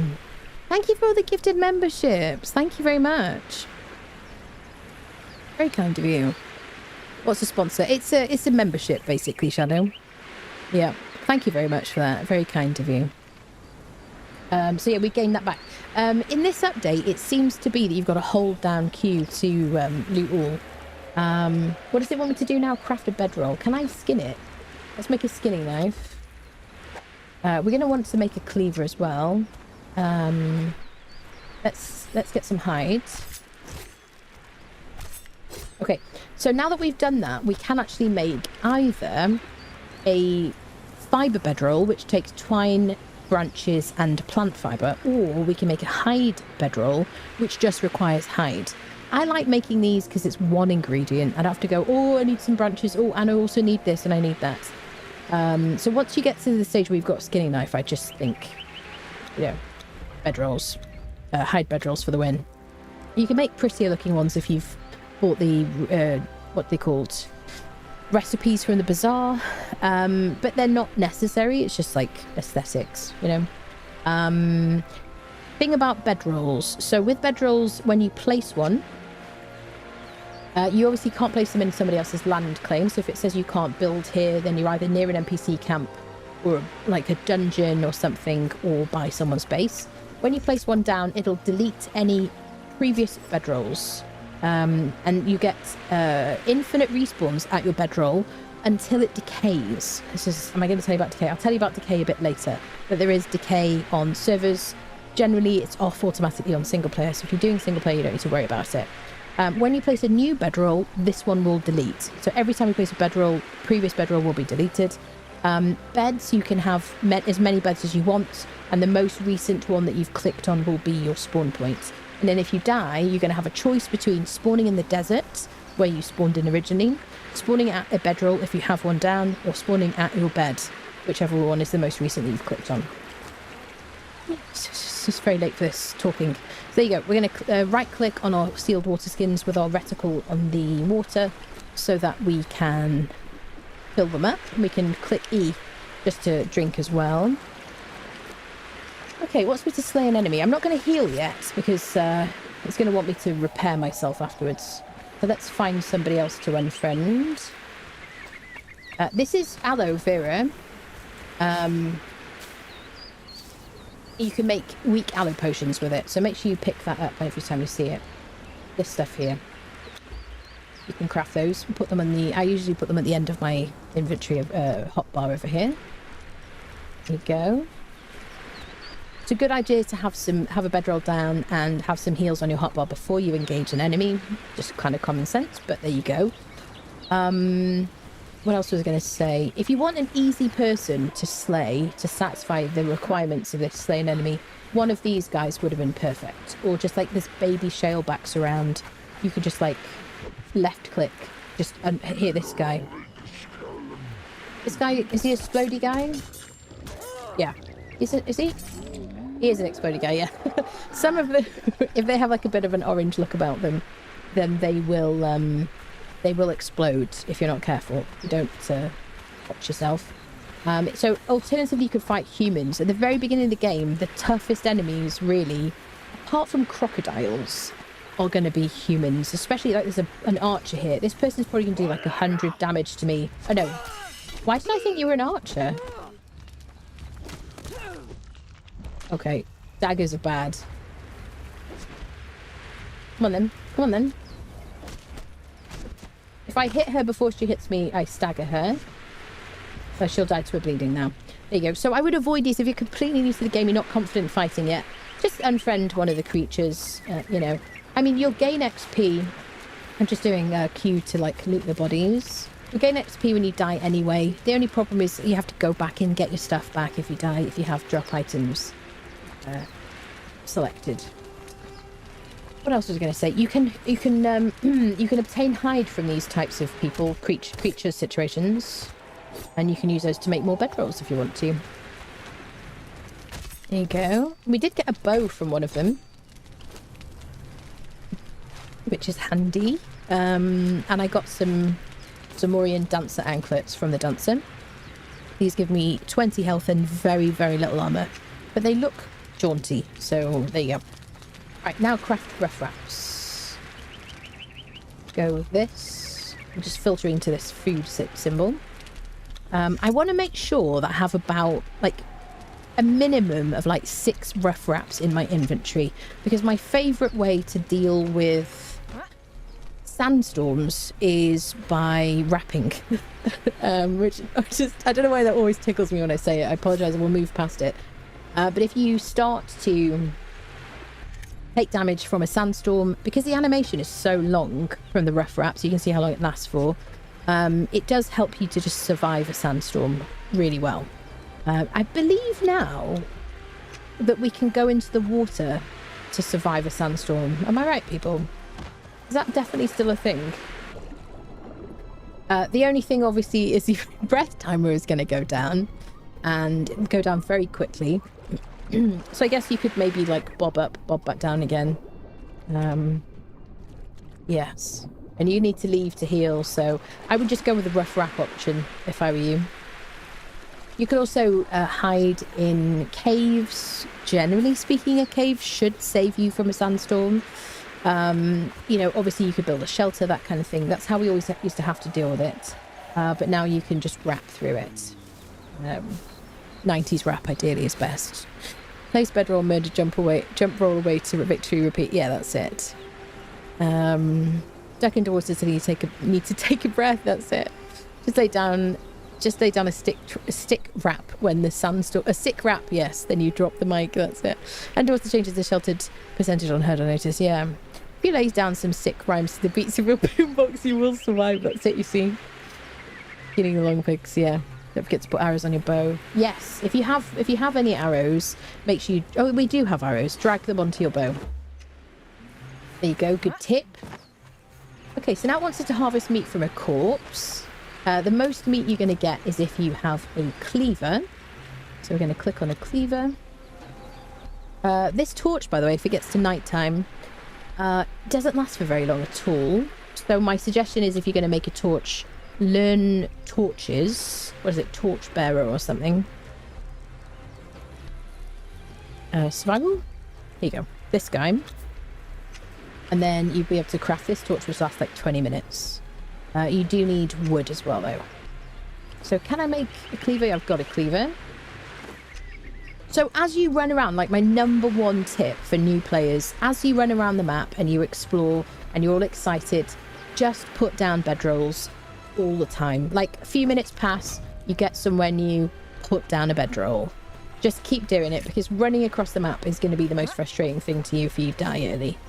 There you go. We can refill our water skin. We already did it, but we can just go through the animation. So now we can...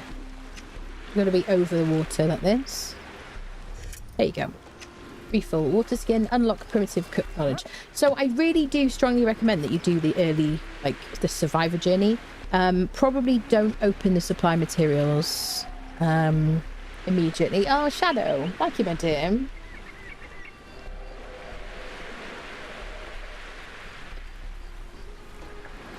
Thank you so much, Shadow. I really appreciate that. Thank you, thank you. Apparently, yes. And I suppose he was bugged with sandstorms. He kept getting the sandstorm mask icon on screen despite not having one, and the knowledge was not unlocked. At this point, I don't know what I'm doing. Yes. I started with a good weapon. I think someone finished the game and left their base open with end game weapons in it. Nice, nice, yes. If you're on a server and you see a base and it seems to be decayed, then you can loot the bases. It is like part of the game in PvE. Obviously in PvP you can already like loot bases and stuff. So let's unlock primitive cook knowledge, which is this little thing here, the fire. Access or place a campfire. We craft that in our inventories. Drag it into your hotbar. And then you can place it. You might want to put it next to your bedroll. I have crafting speed on max speed. If you don't, then you might want to like put food into a campfire, go and do some bits and bobs, come back to your food, come back to your bedroll, that kind of thing. You might want to mark it. If you want to mark it, you can do a right click and then you can choose a symbol. You can write and then you can add the marker. And if you want to delete it, right click and then this symbol and then delete. Okay, it's kind of fuzzy because I'm nearby. There you go. So I do suggest you mark them. However, if it's next to your bedroll, obviously your bedroll has a symbol. Can I fight you, sir? I just think, like, get used to using daggers early on. I mean, I just think they're the best, really. Let's get some more meat from this fella. Did he give me cooked meat? You can eat the cooked human flesh. Just so you know. Okay, let's put some meat in here. I'm not going to eat that. If you want to keep these, you can put human flesh into a fluid press. YouTube, I'm talking about a video game. Don't demonetize me. You can put these into a fluid press and you'll get blood from it. There you go. So we'll put any raw meat in here. And then something to burn. I don't have any twigs or anything. So let me make a hatchet next. Let's get 5 twigs. If you use a pick on a tree, you'll get bark. If you use a hatchet on a tree, you'll get wood and twigs. So I always think it's probably better to make a hatchet before you make it, really. Personally. Let's get some branches. Let's make a hatchet. We'll be able to repair these things in our inventory as long as we know the recipe. You can just you can just click on it and then a repair button will appear and it'll tell you what you need. If you need twine, you can just craft that in your inventory as well. There we go. So yes, I was going to get some wood from a tree. There you go, wood and branches. So how do I say this? With tools, the better the tool, the bigger the yield from whatever you're harvesting. That's how it works in this game. And it automatically goes into your inventory, fortunately, which is very nice. No spamming the ground to pick stuff up that you've harvested. What did I drop? Yes. These little loot bags last very little time. Unless you've got somebody right in front of you, if you want to give your friend something, you're probably better to put it in a box or in a campfire. If I wanted to pass somebody bark, I'd be like, I'll put it in the campfire for you. Because if you drop it on the ground, it should like decay very, very quickly. But if they're literally just opposite you, you can drop it on the floor. I see people talk about this. It's not intended to last very long. All right, let's get some wood in there. And then we're going to hit the play button. And it's going to craft all these things. You will not see these recipes here unless you have the Unlock Plus mod. This will enable me to select a recipe and pull items in from boxes. Any kind of like inventory around me.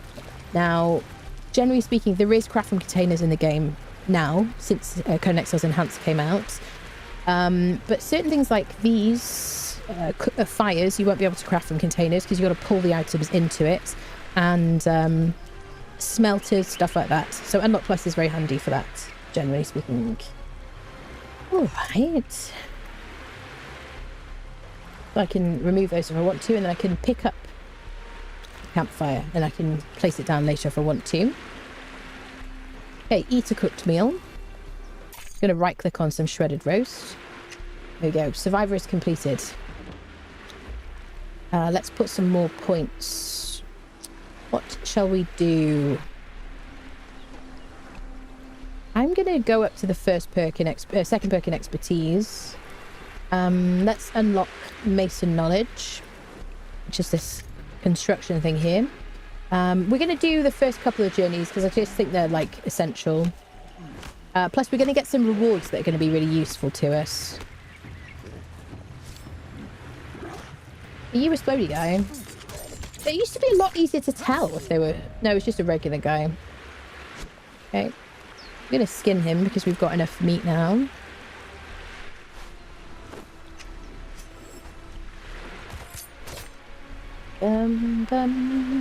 So let's use our hatchet to cut down a tree. Now the journeys are supposed to remember the things that you've done. And then, like now, since Conan Exiles Enhanced came out, it doesn't necessarily do that. Because I've already cut down a tree. I don't know. I feel like you've got to do things in a certain order. And then it will remember. It'll tick off certain journeys that you do. As long as you've done the things in the order that it wants you to do them in. So if you see like a pop-up saying you've completed a journey by surprise, that's why. Okay, so craft a construction hammer. So building is done with construction hammer. It gives you a new menu to craft from. Alright, now it automatically selects build a foundation. If I hit F, it's going to give me all of my recipes that are available to me. We've got different tabs. We've got building pieces, and here are all the different building sets that I have access to. If you just have the base game, you have nothing else, you don't have Siptah or anything, you're going to have sandstone, stone brick, reinforced stone. I think that's it, isn't it, people? You will have later on... Wait, where's the... insulated wood, black ice? Oh, you have to learn those, yeah. It's interesting. It shows me these. Okay, so you have to actually spend points into Journeyman Mason in order to see the stone brick, which is like a tier 2. Insulated wood, which is tier 2 as well. And then where's the black ice one? This one here. Okay. So this is a tier 1 building set. It has the lowest HP of any building set that you can have. This is a building set from the Isle of Siptah. So if you have the DLC, you'll have this flotsam set, also tier 1. Very similar, same health. This one requires more wood than stone. This one requires more stone than wood. Okay, but generally speaking, if you've got nothing else, if you've not bought anything else, you've just got the sandstone building set to start with. This is tier 2, so it has more HP. The crafting materials are more expensive. You've got 2 different sets here. You've got an insulated wood one, and you've got a stone brick set. Neither... what was I going to say? They don't change your temperature. They're all the same for temperature these days. If you haven't played for a really long time, they used to have different kind of features, attributes, benefits, I guess. And then once you get to... And these are like level locked. So level 1, you've got to be only level 3. We're level 9. Journeyman Mason, you've got to be level 20 before you can do tier 2 building sets. And then for Master Mason, to make Reinforced, which has the highest HP of any building set, all of the tier 3s, there's loads of tier 3 building sets, but this is the base game one. Oh. Then yes, like more expensive building pieces, more HP. There's also Black Ice as well, which you can worry about later. Also tier 3. There you go. That's the simplest part of it. So let's build a foundation. So F to access the building menu. We're just going to do sandstone for this purpose. And then I can hold down shift and use my mouse wheel to raise and lower it. It should remove foliage like that if you cover foliage. If I right click and then left click, then I will delete the pieces. The foliage will come back, by the way. And I should get all the build pieces back as long as I've deleted it with the build hammer. Okay. So I'm going to do... You can do it as high as you want. Let's do it like here. So build foundation. Then it's asking us to build a wall. I'm just going to do the bare minimum for this. So I'm going to select a wall. I hit F to get there. Build a door frame. F again. Build a door frame. You're going to want a bigger place than this if you're going to actually sleep in it. Then you can do the building piece picker, which is middle mouse button. Build more walls. We'll just do 1. And then F again. Build a ceiling. There's a ceiling. These have different directions. It will show you, based on this ghost placement, which orientation these lines will be. It may matter to you. It may not matter. It's only aesthetic. You can see they went that way. I could also do them another way. Okay. Then we need to build a door. Simple door. Unlock box maker. Now it's not telling me to do anything else, but I need to learn. If I want stairs, I'm going to have to learn the stairs. So if I go to the construction tab, click on this one here. Then stairs will now be in this recipe, in this list. And I need some more. I need stone, don't I? Let's get some more stone. Just want to show you like a basic cut, and obviously you can expand it if you want to.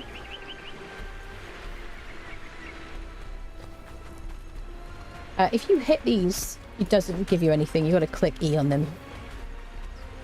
Let's do some unfriending because it's fun.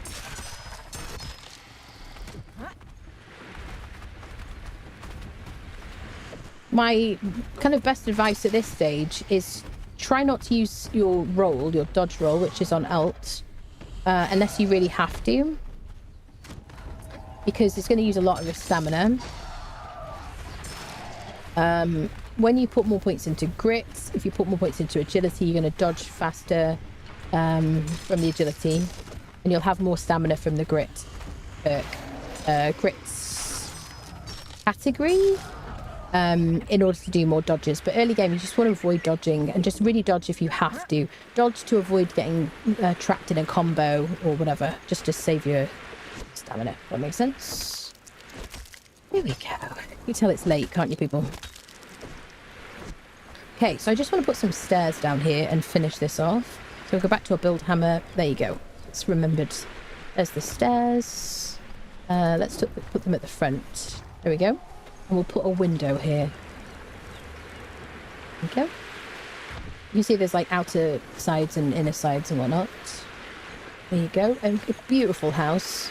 Legendary house. So now we can click E to open the door if we want to. You can hold down E to disable auto close if you want to. Whatever you like. Only your clan members will be able to interact with things like this. They'll be able to open doors and whatnot. So you don't need to worry. If it says unlocked or if it says open, it means open to clan members, like boxes and stuff like that. Okay, unlock box maker knowledge. Boxes, boxes, boxes. Here we go. In the last update, it might have been the actual last update, not this recent one, they have added boxes with storage categories. So if you want to, if you find it easier to sort your inventory, then you can craft a woodcutting box, a skinning box, a foraging box, blood crystal, metalworking, mining boxes, and only the things that fit the description will go into each of those boxes. Very cool. I guess I'll unlock it.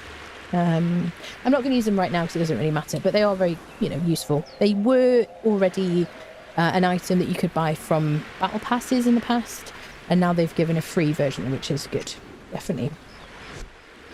Alright, so we're going to go to decorations and storage, and then we need twine to make a wooden box. I'm going to make 10 twine in my inventory. I've got crafting on super quick. And see, I'm just going to pop this here, but you can put it inside your house if you want to. Place that down, store something, like hide. There you go, and survival shelter is done. So if I go back to my journey tab, I can see I've completed both of these, and I get I can claim the rewards whenever I feel like. I suggest this one you don't open yet. This one, you claim the rewards. You can open this survival kit by right-clicking on it, and you gain a lasting feast. This will give you 45 carry capacity, which is very handy early game. And it'll last for 6 hours in your inventory before it decays. You can see this one would last like 20 minutes. Hold on, if I eat one, it'll show the max 30 minutes for a grilled steak. This lasts for 6 hours. So you can run around, and if you need to eat it to gain some extra encumbrance. It's very handy for like harvesting and stuff if you're building a house, that kind of thing. There you go. It also gives you like a healing wrap and aloe extract. What else does it give you? Nothing super exciting. There you go. Am I going to do any more journeys? Probably not. This one I'm just going to not claim till I get to where I'm going to build. Alright, now I'm going to delete this whole thing by right-clicking and then left-clicking. Okay. Alright, let me get rid of these journeys from my HUD. So UI... I can just untick journey steps. There you go. Alright, gonna have a bit of water. It's easily your best build yet. Shut your face. Which was my biggest complaint. Oh.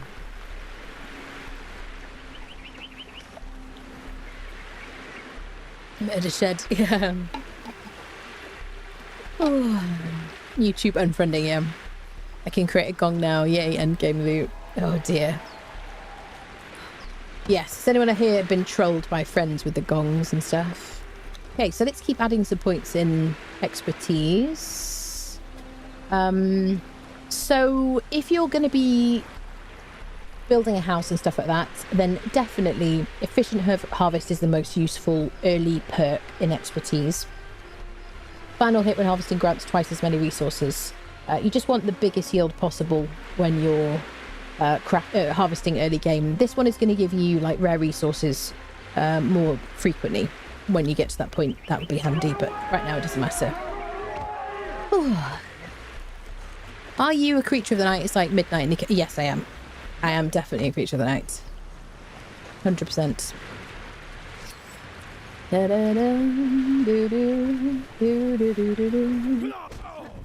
Okay, so we're going to go and get some tools now and learn sorcery, but I'm so slow. It is quite difficult when you start a new playthrough and you're like really weak. I have a movement penalty of 25 because I have 64. So if I get below 50, I now have a movement penalty of 10. So when I dodge, I'm a bit quicker. If I got that down below 25, I would have no movement penalty. Obviously, my movement penalty, or my percentage here is affected by how many points I have in expertise. So if you have fewer points in expertise, then you'll be more over encumbered than I am. So let's see if we can repair stuff first. What am I missing? I've got to craft some twine, then we can repair this. What am I missing? Oh, stone, because I dropped the stone on the ground. Hello? This is where I show the fact that... There we go. Let me repair stuff. I can get more stone, it's easy. So any weapons and tools, I'll just repair. You don't have to carry your construction hammer. I wish it didn't weigh anything. I wish it was like nothing. Personally. I'm going to drop that because I can make another. I'm going to... Yes, I'll keep the fire. I don't know why I need extra leggings. I'll keep these because these are giving me 20 health. And then I'm going to drop the wood. I'm going to make sure I always have a few bedrolls. I'm just going to use the pretty ones. I don't need the stone spear. I don't need bones right now. Branches I can pick up again. I'll get more hides. I don't care too much about twine right now. I kind of want to get my inventory down below like 25% encumbrance. I don't want to drop food. Seeds I don't really need right now. Somebody's going to be very excited about this. You can eat insects for like sustenance. I want to make sure I have wraps in my inventory. I've got 10 wraps. So now at 25%. If I get below that, I need volatile glands later on. Keep them. They're a good idea to keep them. Like 24, no movement penalty. So you can see my dodge is much better now, which is going to help me at this stage of the game when I'm super vulnerable. Okay, so now I've got my weapons available. My hotbar, I've got my harvesting tools. I've got a few arrows, rough rats just in case I get into trouble with a sandstorm. And then I guess as we go, we're going to craft potions and whatnot. I don't need 10 of those, like so many of those. Okay, nice. I like to have 2 stacks of aloe on my hotbar at all times on the final 2 slots. There we go. See, I'm so much more responsive. Are you glitching out, madam? Are you alright? There we go. So this is going to be tricky. You're definitely going to want... I guess we're going to want the lasting feast, aren't we? She did drop a weapon. How much does that do? 30 damage. Do we care about that? I don't care about it. Because I'm going to go to a cave now. Where I can get some good tools and stuff. We're going to go to... what is it called? Cave of Karak. What am I trying to say? Shellback Hollow. Cheese Louise. Okay, let's go, people. If you notice the sky moving very quickly, it's because I have nighttime on super quick. I've like sped up nighttime. Just for content purposes. So every time you see one of these crafters, you can knock them out using some kind of truncheon. You can then use a binding to attach them and take them back to your house. It sounds really dodgy. It's not at all. It's very... Yeah. Does this give us any armor? Yeah, it doesn't really give us anything. Yeah, you can put them in the pop-up gym. We're going to take the horns because they're handy for armor. Crafting helmets, you need horns for them. And if you want to know how I'm dodging like this, have a look on your controls, and your dive is usually crouch. So once if you W and space, and then when you get to the apex of your jump, hit crouch. That's it. I'm going to fight this mini boss here because I can maybe get her armor, and it is a boost encumbrance.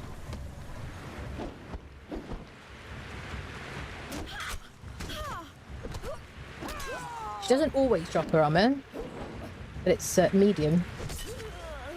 There we go. Nope. We did get a simple armor repair kit. I don't think I'm going to use that right now. But generally speaking, make sure you pick up repair kits. Alright. So now we're going to get to the cave. How am I going to do this? I guess we'll go this way. Oh, this is an adherent of the Out of Dark. This person will teleport you to the Isle of Siptah. I need to make sure I mark these on my map.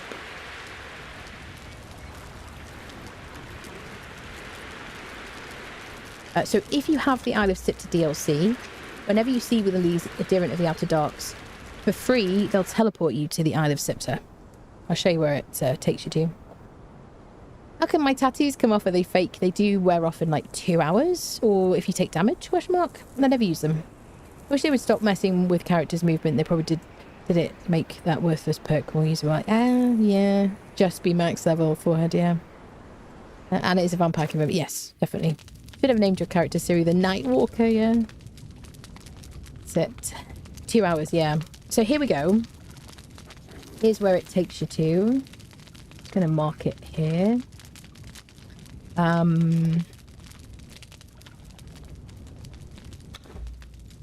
Okay. So this is where that particular adherent takes you to. Each of them takes you to different places. The one at Steppenrue takes you to here. There's another one over here as well. Okay, so I'm going to go back, but this is the Isle of Siptah. You can just teleport back and forth, which is pretty cool. Hello, Ruff. Hello, hello. One day I might get put in the corner and maybe some cookies. Oh no, my game crashed. Are we still live? Yeah. Squirrel. Yeah, my game crashed, people. Okay. Relaunching game.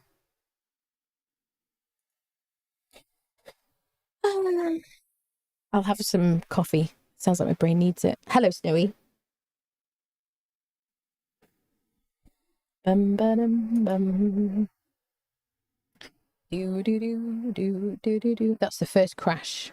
Yeah, game crash. Do do do do do do do do do do do do do do. Oh, I got some new coffee in it. I hate it. It's so bad. Been here over 3 years and first time I've seen it crash. Really? Oh no, it's happened many times. Hello, Tuxica. Do do do do do. Welcome to Conan. Hello, Mutton. Hello. Do do do do do do do do. Bum bum bum. Burst. Okay, let's get back in. Yeah, I'm definitely going to have to start naming my series something other than just Siri, because now I've already got 2 Siri saves, you know. Yeah, just in time. Yeah, my game crashed. Okay, hopefully we don't crash again when I tried to teleport. Can you capture my game, OBS? Come on, OBS. Do do do do. I know you're on a black screen, by the way.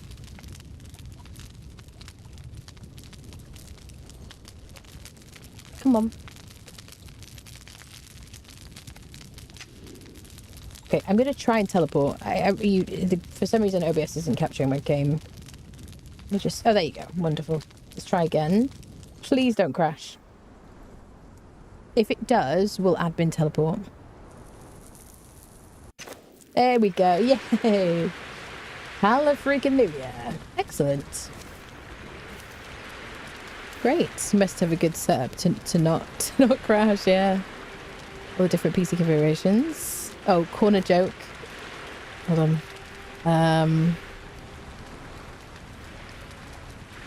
Corner joke. My brother-in-law was a karate expert. When he joined the army, the first time he saluted, he killed himself because he was so strong.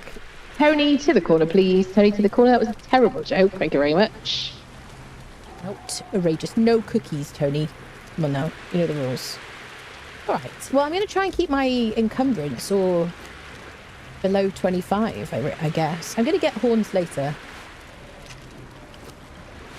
This is going to be like, this is going to be the challenge on this run, is keep my encumbrance below 25. I'm never going to be able to do it. It means I'm going to have to craft encumbrance buffing stuff, I suppose, isn't it? All right. I was going this way. Okay, so that's how we get to the Isle of Siptah early game. Let's go. So now we're going to run to Shellback Hollow, which is a place where we can learn sorcery and unlock a bunch of spells, which are very handy, especially with Isle of Siptah, because you can teleport around on that map as well. What else?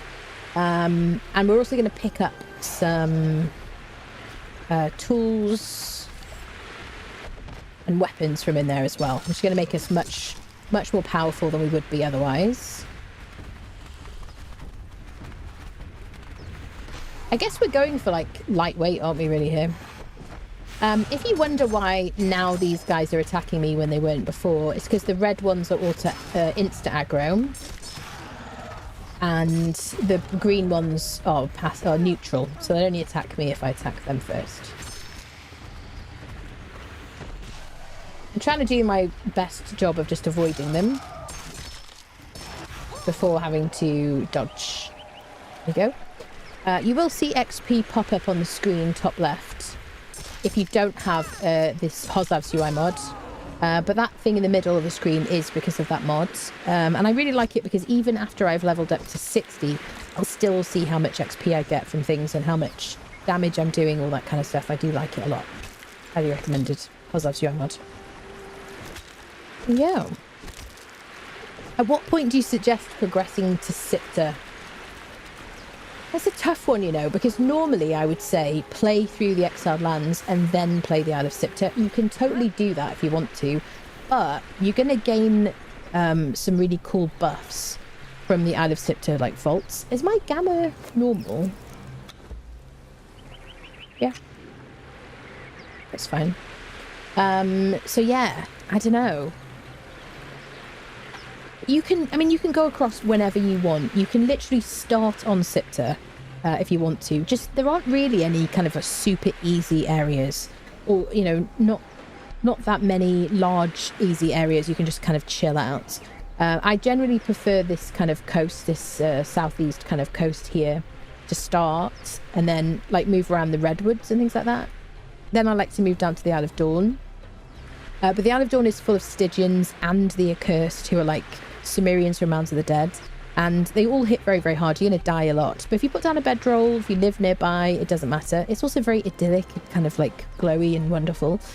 So yeah, as long as you accept the fact that it's tougher, then you can start this map anytime you want. It's just generally like this whole section in the middle is quite tough. This left side is tough. This is very tough. This is like moderately tough, but if you're a new player, they're going to kill you a lot. Even if you're not a new player, honestly, they're so tough. So yeah, maybe the redwoods kind of chill around here, just around the coast, level up before you progress to kind of other areas. This is kind of more quiet, I guess, but you will find NPC camps with tougher people. This is like tough. This is like tough. Yeah. I would say level up a bit on the Exiled Lands. Get yourself some armor, get yourself some like a thrall, and you know, gear up and stuff like that, and learn how to make map rooms. Attune your bracelet to some obelisks, so that you can teleport from the Isle of Siptah back onto the Exiled Lands. Find out where the adherents of the Outer Dark are. I've got short showing you where those people are located and who teleports to where. I think it's !Siptah, if I remember correctly, in the chat.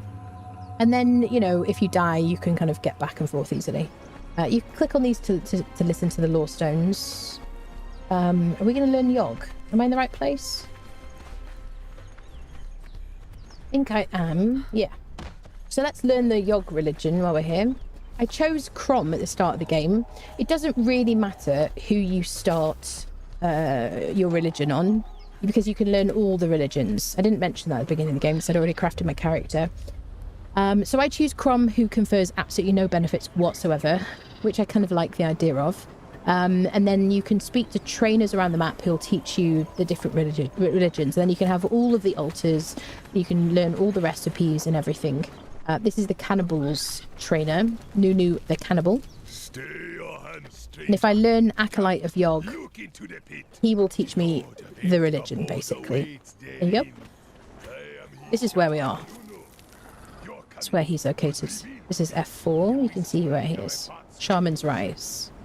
I'm going to get jump scared now. The biggest thing about this area is watch out for hyena, because hyena are going to bite you on the ankle. They're going to give you a severe cripple. This guy. You can kill him. I'm going to avoid him until I have something with armor pen, like a hammer. He's just going to be a pain to kill. Bunch of hyenas like around here, so I'm going to avoid them. Like at the beginning of the game, avoid crocodiles, avoid hyenas. Fight them if you want to, but put down the bedroll. Is my advice. I was 60 when I went over the first time, felt like I was stronger than I needed, was wondering for new playthroughs. I do think it's a very different experience. Sorry, sipping coffee. I do think it's a very different experience when you are level 60 already. We did that on the previous playthrough. I was like level 60 really before we did much Siptah content. It's a very different experience. So, you know, I would suggest if you want to do some vaults, ignore the order that they give you in the journey for it, Vault Raid or whatever, and kind of start with the vaults on this side of the map, you know, like the Serpent Men. Maybe not the Wolf Men. The Wolf Men's reasonably tough, like really, really early on, but Serpent Men Vault, I guess Serpent, Snake, the Goblin Vault isn't super tough. The Spider Vault isn't super tough either. Okay, you see those are the hyenas? We're going to avoid them. They might fall down here and then try to attack us. It's a human NPC. I'm going to avoid her. You got to really watch out for archers because they're going to mess you up. They do like, I think, 100 damage, like regardless of how much armor you're wearing. I mean, that's probably wrong, but it feels like it. But that's probably because I played barbaric difficulty and got like absolutely murdified. I'm going to heal.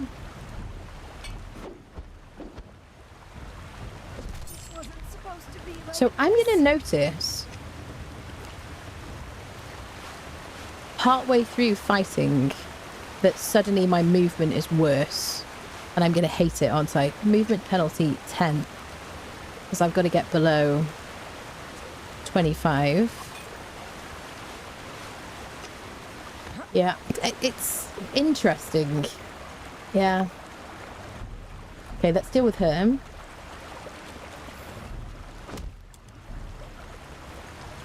You can get some good loot from these guys. You can get some, like, bow and arrows and stuff. There you go. You can harvest the bow and arrows. I'm going to leave them because I don't want to get over 25% encumbrance and slow my movement down. I got this movement penalty thing. I can eat my lasting feast, but I'm saving it. I feel like even more now that early journey is kind of useful. Don't need that either. This is literally for the people that get really upset about my inventory. I feel like I'm going to avoid the crocodiles because they're going to chomp us. And very soon I'm going to have a much better weapon. I'm going to loot from a cave over here. So I'll fight them when I've got that. Also, I don't have the confidence because my movement is weird. To show off Anna's professional game status, she will now take on a Harpy Vault and acquire an awesome weapon at a low level. Yeah. I managed to catch just a few minutes of your last stream. Was that a new dungeon and boss? Yes, that's basically the new content for this update. Is a new, very vast dungeon. What is that red stuff? Some kind of bug. Did you see that? Some kind of visual effects. Spider cave are there. We're going to be spending a bit of time in there soon. I think I can run up this way safely. Famous last words. Bum, bum, I'm really glad I played last night, though, because now I feel kind of a bit more prepared for the wait situation. Otherwise, I probably would have been quite frustrated. What map is it on? It's on Exiled Lands. Do you want me to show you where it is? Look away for 30 seconds if you don't want to know where the new dungeon is. Okay, that's your warning. Here. Here? Question mark. Yes? Ish? Yes? This bit? Okay, you can look back now. Wait. Look away. Here? Question mark? No, it's here. Did it give you a lot of confidence there? Okay, you can look away. You can look back again. Look back. Tried to look away, but I couldn't. Good answer. There you go. Oh, I need to get some sleep. Good night, friendo. Had ramen for breakfast and now beer. What? I'm not reading that out. That's awful. Oh dear. Do. Okay, let's go, people. So we're going to go into the Shaleback Hollow. Now, how would you find this cave? Well, if you fight sorcerers around the map and you loot their supply materials, then you will pick up a dead sorcerer's map and it'll show you this location. This is where it is, in the center of E5. This is where you learn sorcery. It's a very good cave, though. You hear the sound changes as soon as you get near it. Kind of cool. So when you go in there, they never used to run out. I'm going to run in here. I'm going to learn sorcery. And I'm also going to loot some chests, which are going to give me much improved tools and weapons for like the start of the game, which I'm going to use to tech jump and get even better stuff. You don't have to do this. If you really want to just do the basic progression, making stone weapons and then iron and then steel and then hardened steel and so on and so forth, you can do. But it'll make building a little house much nicer. You shouldn't follow me up here. There you go. So we're going to click on this book here. This is going to teach me sorcery. It's going to give me a Tome of Karak, which is this thing here. I need to get home, craft a thaumaturgy bench. You're going to need some crystal for that. Place your thaumaturgy bench, which you've now got the recipe for. Put the Tome of Karak in there, and then you need to kill sorcerers in a video game YouTube. And use the sorceress spell pages as kind of each one. You need one of those to learn each recipe. So you need multiple sorceress spell pages. It's also given us an arcane staff. And it's given us some sorceress reagents. And from here, I know someone's going to be very excited I'm actually doing this. You can actually build an ice bridge. There you go. Across here. I don't know, did it cost me anything? And then you can run across. Now you are gaining sorcery while you're in here.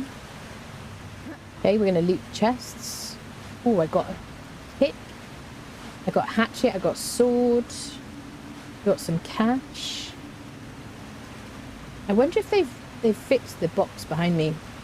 Got some more cash. We've got a chest up here. You want to be reasonably quick because for every minute you're in here, you're gaining sorcery. Or second or whatever. Could you... Siri, Dragon Slayer. There you go. Some stuff here. Some useless crap. We've got a box here. Sickle. Brilliant. And there's a legendary chest here. You need a key to open. Okay, now on the previous... Shall we test this? No. Shall we? No. On the previous playthrough... Or the previous, before this update, this was broken. It took your key, your skeleton key, and it didn't give you a legendary weapon. So do bear that in mind. It might still be broken. I don't know if it is. Should we test it? We're going to test it, people. I just want to know. And then I'll drop anything that it gives me. I'm going to give myself a key. For science! If you get upset by this, I don't care. So skeleton key, you get these from killing world bosses, harvesting them. And then we're going to open the chest. There's no legendary weapon here. I'm not even going to take this stuff.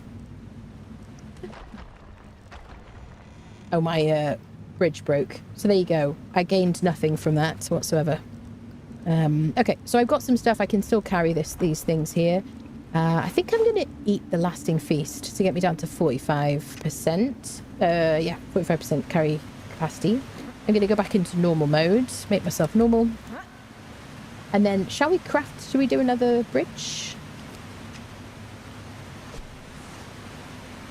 I don't use sorcery that much, generally. So, shape the raw forces of nature and reality. Summon a frozen bridge. And it'll build us another one. And you can walk across it. Your friend can walk across it as well. Otherwise, you can climb over here. Alright. Let's go, people. Saves me climbing out. See, we're quite corrupted now. We're going to have to go to separate room. Alright, let's get out of here. We'll assess what we've got. Hi, friends. So, it's a good idea to store up some stamina before you run past these guys. Do-do-do-do-do. Do-do-do-do. Bum-bum-bum. Humming helps you run. Everyone knows that. You can dodge at the right moment to avoid being hit. Now, these guys are going to follow you for ages. It's probably not a bad idea, actually, to put a bedroll down before you go in there, especially if you're new. Come to think of it. Shall we get ourselves a legendary weapon before we go? Yeah. Let's put down a bedroll.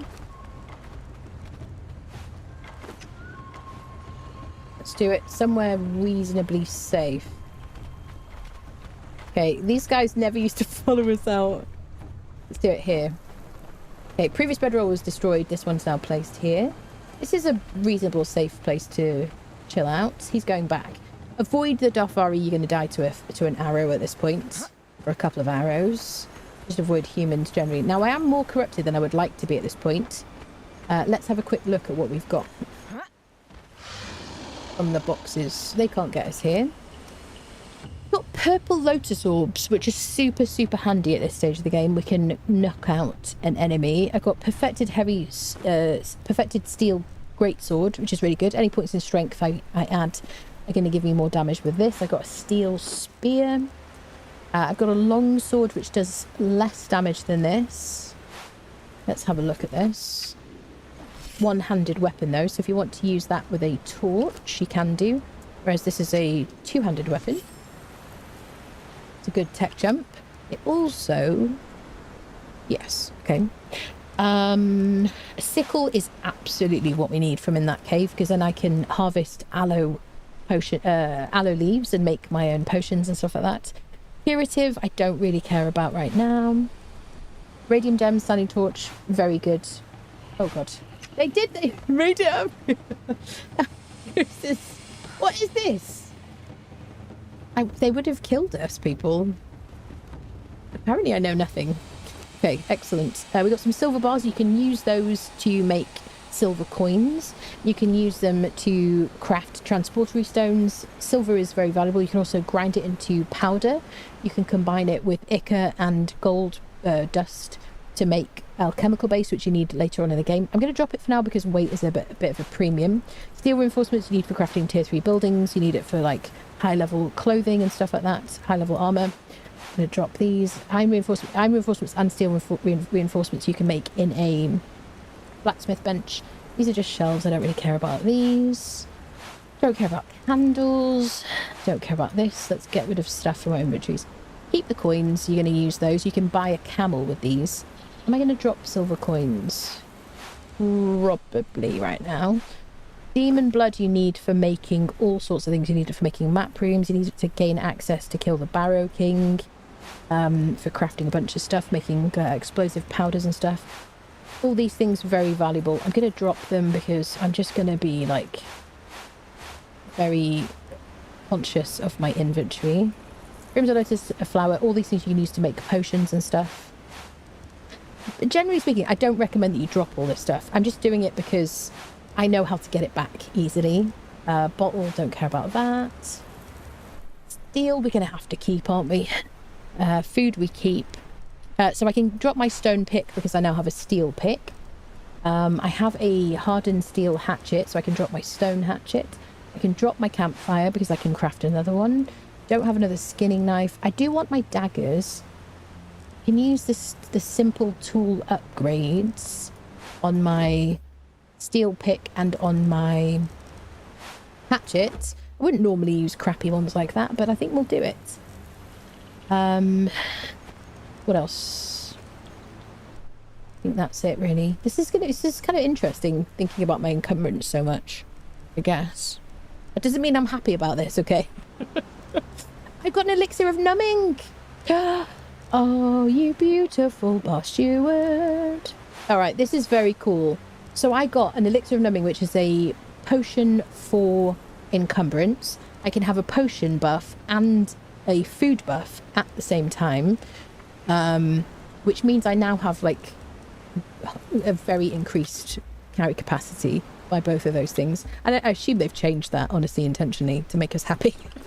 Because they've changed encumbrance. Ah, excellent. I'm probably going to drop this spear. I'm not going to use that. I am going to use my stone daggers. I'm not going to use the long sword. I'll probably drop that. Alright, I definitely want some more heals. Because I'm going to be fighting a boss. Hey, nice. Alright. I'm kind of happy about things. Now, I would like to have less corruption because that's obviously limited my maximum health and my maximum stamina. I can clear my corruption. The easiest way to do it is to go to Sephimaru, which is this location over here. Go to Conan's bar. And there are dancers there who will clear our corruption if we're nearby. Otherwise, we can tame dancers and have them in our base, and then they'll clear our corruption for us. Otherwise, you can kill mini-bosses, human mini-bosses in the Unnamed City. They're wearing dark armour, black armour, Silent Legion armour. You kill them, you'll get Hearts of a Hero. If you eat one of those, it'll clear all your corruption, but they're very tough. I wouldn't recommend trying that early game. They're also in the silver mine as well. They are in the wine cellar as well. Very tough place. So your best bet really is to go near to Conan's bar and to clear corruption there. What else? Yes, you can craft cleansing brews later on. We're not really at that point yet. Can I repair these? I don't have the mats. I need everything. Can I make new ones? Let me get what I need, because I'd like to repair these, because I'm going to use these to fight the boss. Twine and stone. So I can use my new pick. Get some stone. But we've definitely, like, tech jumped, like, hugely now, just because of going into that cave. It really is, like, a must-do. So we've got some stone. We need some twine. We can use our sickle for that. Probably would have been better off, actually, putting the upgrade on my sickle, arguably, because I want more aloe potions. If you die, you're going to lose any buffs that you've gained from potions. Bear that in mind. What am I missing? Twine. So let's craft some twine.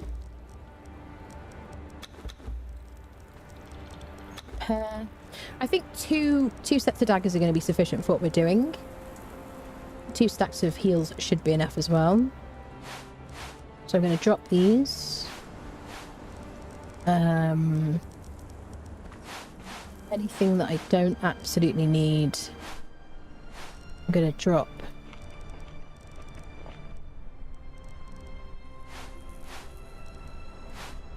There you go. I just for funsies, I don't know. I can craft those again. Alright, so now we're going to take this better sword to fight spiders to get access into this cave. And I'm going to use my daggers to fight a spider boss, because that's my preferred thing to do. And I'm definitely going to want to keep my weight down until then. So I'm not going to harvest the spiders or anything like that. I could drop this gruel as well. You can use that gruel to tame friendos. Not that you need it. You can use anything, really. If I'm not going to use these, I could drop those as well. They don't weigh very much. I'm not going to use the torch. We're like bare minimum stuff here now. I just don't want to drop that steel. If I drop that, I'd be able to carry more things. So can I put down another bedroll? R to align things to the ground. Alright, let's see how we get on, shall we? Now, normally I'd be spamming things as I walk around, but I'm not going to do that. Okay, we can fight him. Now, I can put more points in expertise. I just don't want to, really. I'm going to use the rocks as my support here. We're going to get a lot of XP from fighting the spiders. You can harvest him with a skinny knife or serpent hide. You can get feral flesh from him. You can use a cleaver to get the most of that. The spider you can harvest with a sickle to get the most gossamer.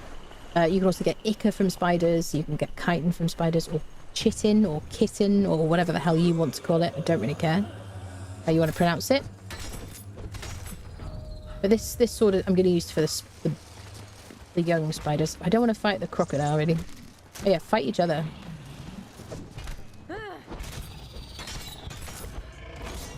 There we go. I might put some points into...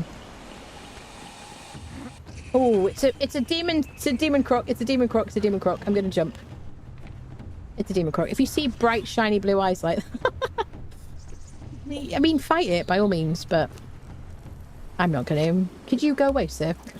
So, yeah. We could harvest him for some good loot. But also we do risk dying. Okay, I'm going to go into the cave.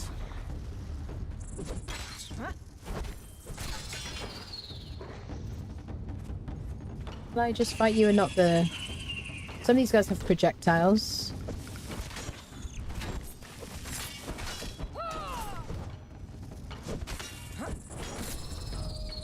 Okay, obviously the more points you put into strength, the more damage you're going to do.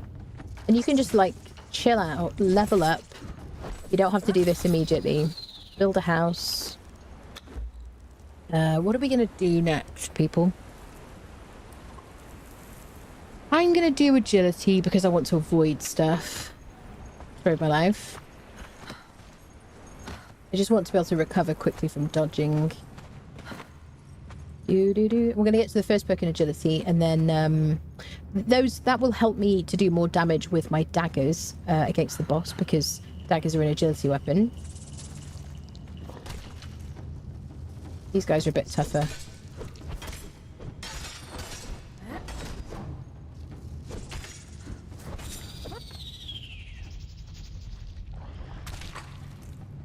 Just going to wait for my stamina to regenerate. I would have preferred an axe, honestly.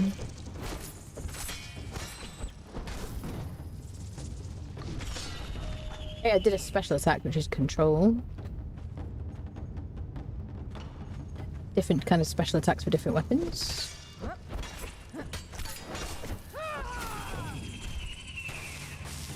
Watch my stamina.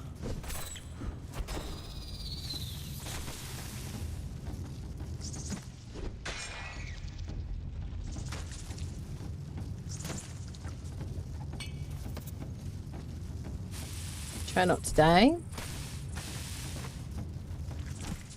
Oh shit. Let's heal. Oh, the poison, I guess, is what's getting me.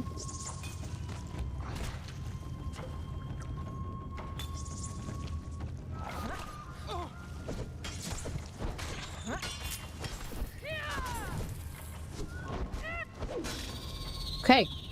If you harvest those guys, you're going to get more XP. Building boxes alongside one's bedroll could become part of strats in this new encumbrance aware. Yeah, that's true, I guess, yeah. They just wanted to say hi and get a hug. Used to be an adventure like you, then I took a Dafari arrow to the knee. Oy, oy, oy. About to start my 4th run in the Cyclopean Halls. Ah, good luck. Gaining corruption, not sorcery. Hello, Kevin, yeah. Siri needs to keep on a low-intensity cardio regime to maintain her ideal fighting weight. That and not get too fat. It only costs you a bit of your soul, yes. Would love if for part 2 or 3 of the series utilised Siptah's tower. Yeah, that would be super cool. Hello, Gathbard, my dear. Hope you're doing well. Every time I go into this cave and fight the spider boss, I pull the spiders to the left side of the boss and move backwards, and 3 or 4 spiders instantly spawn on me. Yeah, if you go to the back of the cave, they definitely spawn in. If I take maxed out followers, I should be okay. Getting Seth's truncheon. How much better is Seth's Trench than the steel one as far as stats? I don't know about... Well, it's going to come down to how many hits, isn't it? I haven't tested it for a long time, but it's better. And using advanced blunted weapon fitting on it as well. Did you hear about the joke about the vacuum? It sucks. To the corner, Lee. To the corner if you're not already there. I don't know if it's stats off the top of my head, but it's worth it. He's fairly easy to kill, but he hits so hard. He hits so hard. Seth in the entrance to the wine cellar. Definitely. Yeah, the poison is like really a huge killer at this point. Ooh. My frames are fine. I'm on like 63 around here. I was on really high frames earlier. I do think sometimes if you like restart your game, it just gets better. We've got a lot of people to fight here. I can get them all three with each hit.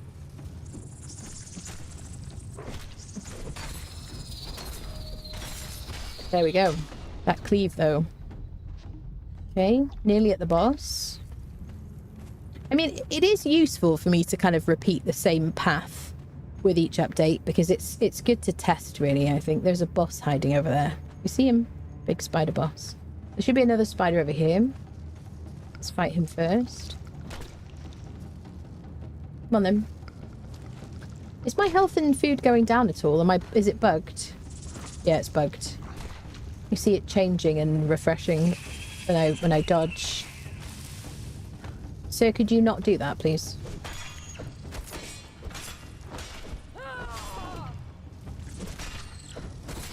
Alright.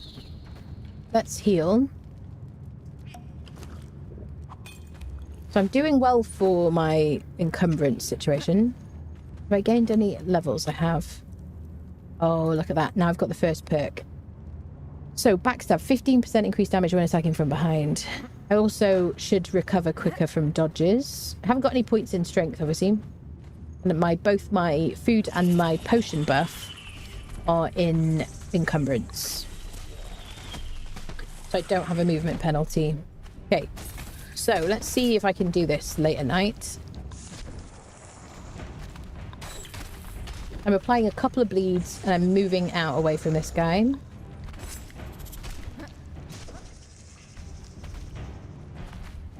Play the long game. We're going to let the bleed do the work. You want to get to a stack of 20 on the spider and try to keep it there. That's the main thing because the daggers themselves aren't going to do very much. You can see that tick damage. Okay, we lost our stack, but we did it to be safe. I'm not really using my stamina as much as possible. Ooh, is he losing that stack quicker than usual?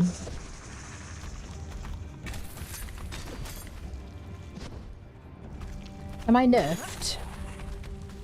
Is he losing his stack quicker?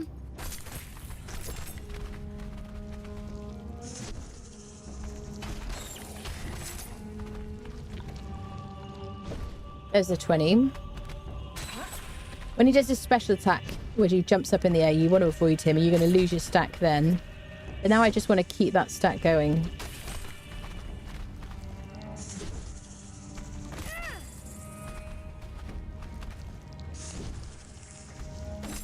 This is going to be the easiest shot you have at legendaries early on in the game, in my opinion. I wouldn't fight other world bosses at the very beginning.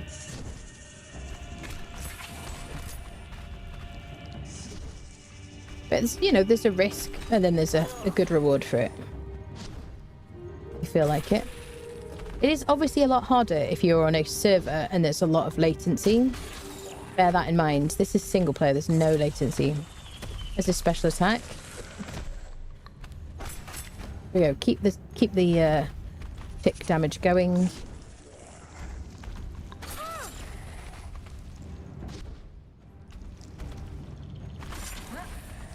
Now, obviously, the more points I have in agility, the more damage I'll do as I hit him.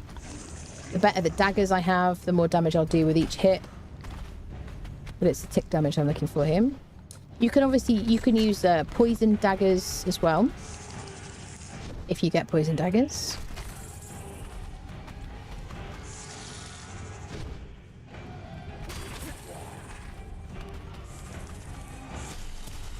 Special attack. Keep the stack on.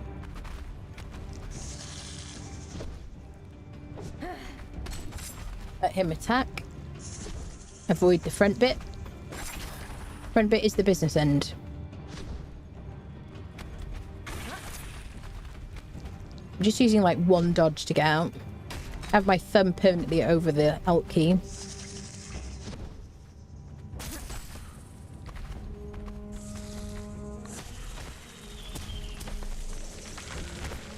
And I'm just going round in a circle constantly. Because it stops. It's better for like muscle memory for me.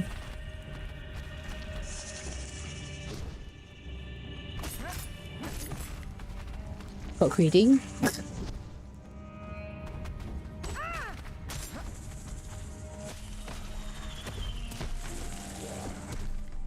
Okay, keep the stack going.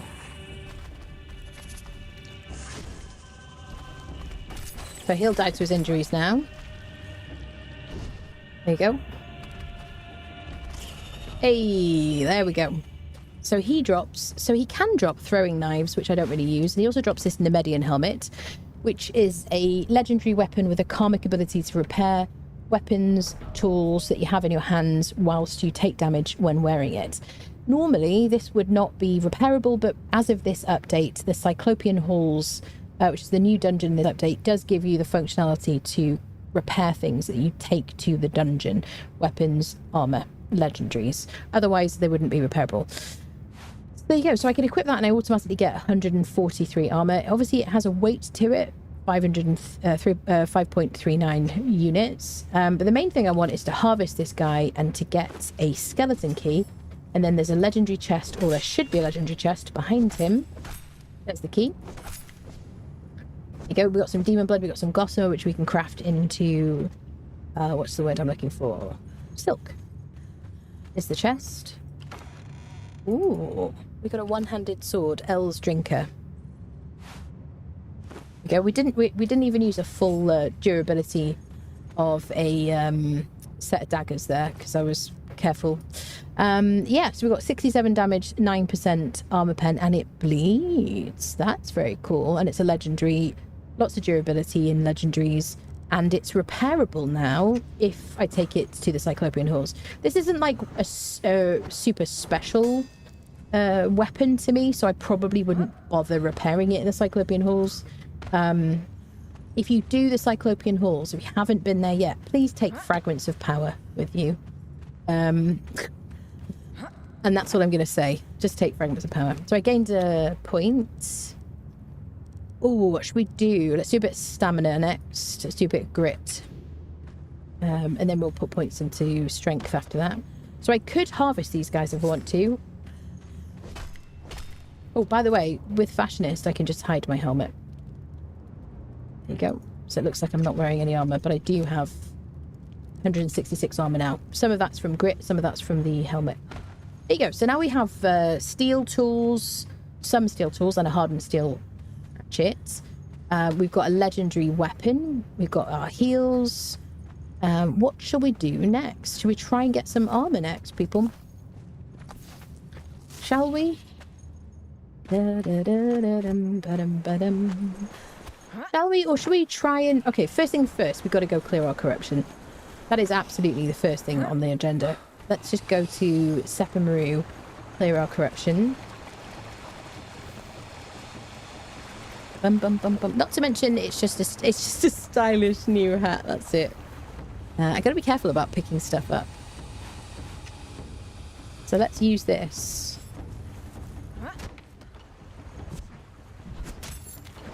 So now we do have a weapon that we can use with a torch at night time if we want to. I feel like my aversion to like loot goblinism, which I'm gonna call now a thing. Okay, I don't have enough stamina for this climb. Is like perfect for this like meta, I suppose. Okay, I can't get up there. If you think you're going to run out of stamina when you're climbing something, make sure you let go before you get, or make sure you save a bit of stamina so that you can let go just before you get to the top, because then you can grab on to the wall before you take damage, because you only need to grab on right at the end, the last second. Exile fashion comes through. It does, absolutely. Got distracted. What cave are we in? We went into Skittering Cavern, which was over there.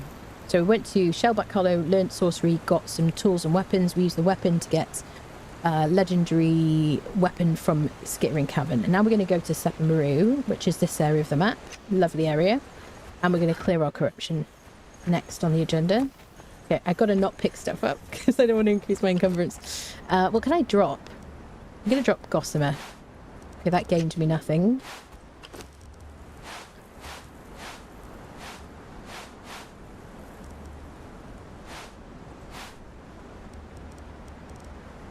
I don't think I need demon, but it's not going to be anything. Steel bars are a pain in the butt.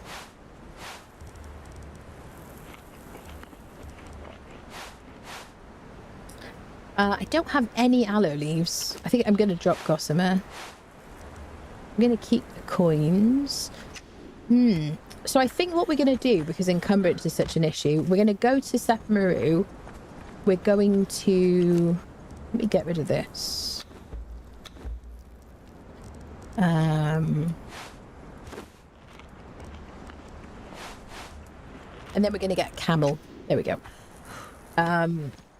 Because we're going to need a friend to help us carry stuff if we're going to avoid having movement penalty. I reckon. If they are a pain in the butt... Excellent.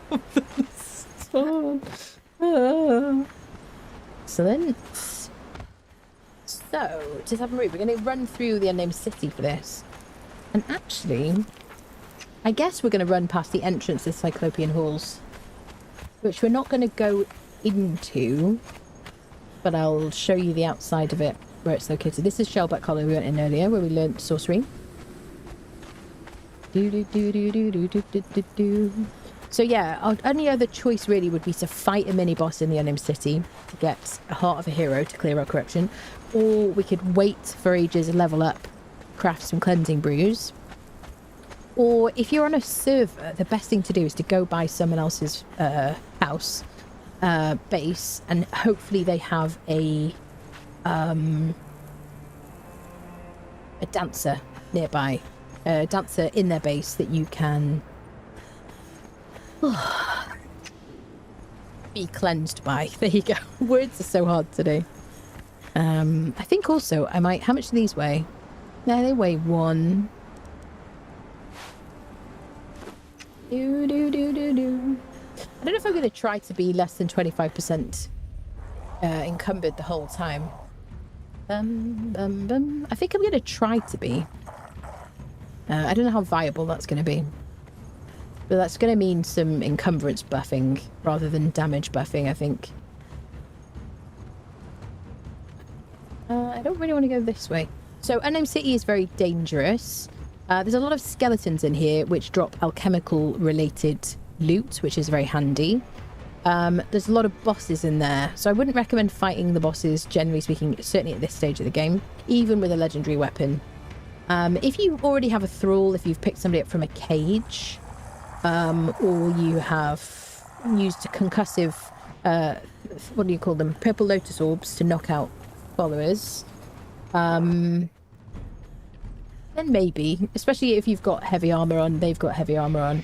If you go to unfriend the tier 3 Cimmerian, lone Cimmerian at Mounds of the Dead, you can loot very, very good armor, which is what I usually do, and I will be doing probably in this playthrough. We'll see. Probably going to get a camel first. Then, you know, you can equip that on yourself and on your follower, and then you can definitely fight like the Brute or something. The Brute drops Gauntlets of the Brute, which buff your stamina, Helm of the Brute, which buffs strength, Predatory Blade, which buffs, has a predatory ability, does a huge amount of damage, but it's a left click only kind of weapon. So yeah, you could definitely fight him. You can also get a Fragment of Power from him as well, and a Grandmaster armor or weapon repair kit. There you go. Let's go, people. How else would you get Buds of Steel? How often does the server restart? Didn't find anything on Discord. How often does the server restart? Daily. Do you mean wipe or restart? it restarts daily at like 8 a.m. UK time. I think it's about 8 a.m. And then it never wipes ever. We had one fresh start for Enhanced Edition, but it should never like completely wipe. This is the brute here. He's just going to be a real pain in the butt unless you have a follower. I wouldn't take him on. He's going to kill you probably. Certainly, you know, if you have heavy armor and a follower, then you'll be fine. But not now. This is him. This is where he's located. Bum bum bum bum bum. Another beer. Sackages. Hello, stranger. We're all just no beer. We're trying to stay from a predatory blade. Yeah, it's my favorite. Yeah, it is very good. So we're going to run out the unnamed city. And I'll run around the perimeter and show you where the entrance to the Cyclopean Halls is. Which I thoroughly recommend you wait till you're level 60, fully geared up. Ideally, with your, like, Siptah loot as well. Siptah sigils, like, gel gloves, if you can make those. All that stuff. I really do recommend it. Definitely be level 60, geared up to the 9s. Because the enemies hit really, really hard. Concentrated aloe instead of like weak aloe. What else? Maybe some water orbs. I mean, you don't really need those, especially if you've got a follower, you'll be fine. So this is the entrance to the Cyclopean Halls, which is the new dungeon, which is vast. Very cool. There's some kind of puzzles in here. Enemies hit incredibly hard. Be level 60. What else do I want to say about it? It is quite fun. It does give you the ability to repair legendary armor and weapons. This is it. This is where it's located. There you go. That's where it is. I knew exactly where it was. So now when people ask me how to get there, that's how you get to it. It was actually like one of the places that we were speculating, like, hey, it could be there, couldn't it? And it makes sense to have it there. It's kind of cool. It's under the unnamed city. I'm not going to tell you any more details about it, basically. I did do my first playthrough of it last night on the beta, which is, the VOD is on YouTube if you want to watch that. I might make it into a video, I don't know yet. But yeah, if you do go in there, just take some fragments of power, be super geared up, and that's it, really. Yeah. Fragments of power, yes. Meant the daily maintenance restart because I died and cannot find my loot. It shows on the map, but nothing on the ground. The restart is at 8 in the morning. So like 7 hours, 15 from now. Looking around for it, ended up finding a serpent caravan instead. Did you? You found a serpent caravan? Is the headhunter event on, people? Can you see Ciri's like a bit corrupted? You see the veins and stuff. There is a spell to clear this visual effect of corruption. Okay, so that's where it is anyway. We're gonna run to Sephiroth and clear our corruption now. Some serpent priests. Ah, oh I see. You got an encounter, did you?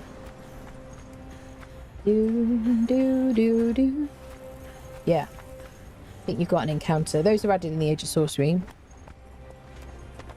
That's cool. Those are usually quite tough, though. Those are, I would say, those are like level 60.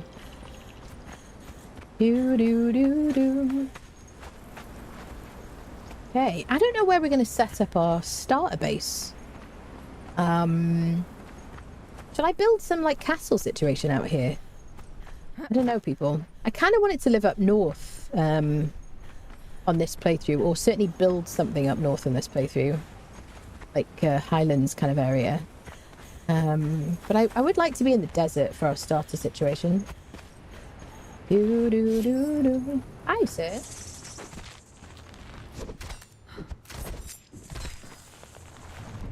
This is a scorpion. You can get Ica from him and chitin. And good XP. That's good XP, isn't it? 8,000. Alright, let's go clear our corruption. Sapamaru City Relic Hunters. I love this place so much. The music is gorgeous in this biome, this city. It's a neutral place. Most of the enemies in here will not attack you unless you attack them first or one of their friends. There are some insta-aggro enemies, like plunderers. If you see them wearing that medium armor that the mini-boss on New Brivo was wearing, if you see people like that and they start screaming and yelling, then run away early game, because they are pretty tough, honestly. They're insta-aggro, everybody else is just neutral. So you can just browse and have a look for crafters and things like that. And then this is a really good place to use these purple lotus orbs, which are adding to our encumbrance quite a lot. Yeah, if you throw those at the feet of enemies, anybody in here, they're not going to aggro to you. So we can learn the set religion here, actually. There you go. Set religion learnt. This is always here. I'm going to take the repair kit as well. So we could use a purple lotus orb and thrall this person here, and then we'd have a dancer if we wanted. Music's kicking in, so good. Around this place, around the rooftops, there are chests with really good loot, really handy loot, including you can get some purple lotus orbs in those as well.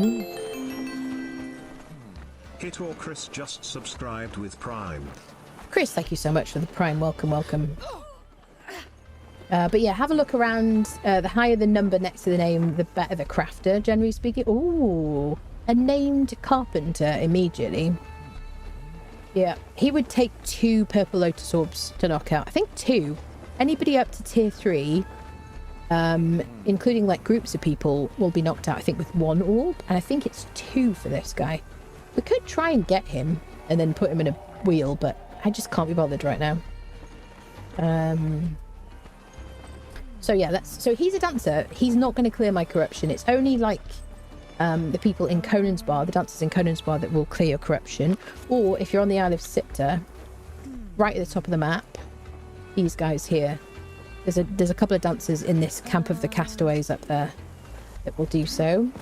And while we're here, there is an adherent of the Outer Dark who will take you to that very camp right here. So let me mark this person. What are we calling it?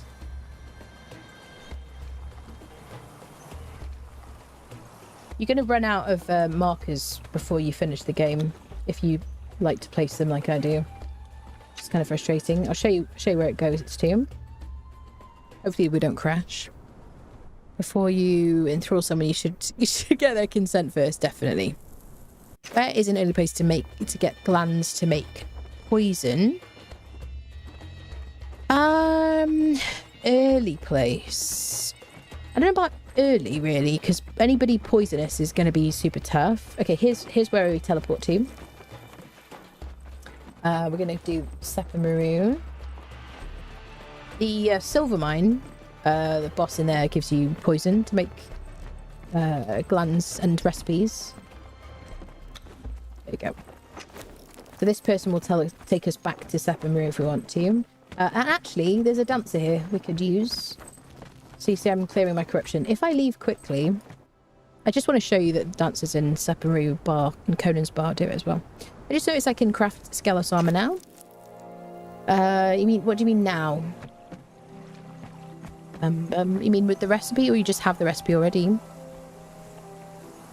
Oasis of Nekhet is always a good time, and in terms of I love that Oasis, yeah. For a Sand Reaper guys near Sep. Yeah, but do you get the recipe from that though? Do the babies give you glands, or is it just the boss? I don't remember. I don't use them very much. The lizard things, maybe. No, I think they're not talking about volatile glands. Here we go. So now we're in Conan's Bar. Now I could throw the purple lotus orb at the feet of these 3 people, and they would all be knocked out. So they should be all knocked out with just 1 orb, if nothing's changed. And then I could place a pop-up gym or a lesser wheel of pain, and then use a rope to drag them to it, and use that wheel of pain to induct them into our kind of like crew. And then I'd have 3 followers, which would be kind of cool. But right now I just want them to clear my corruption. But do I dare fight Seth? Maybe.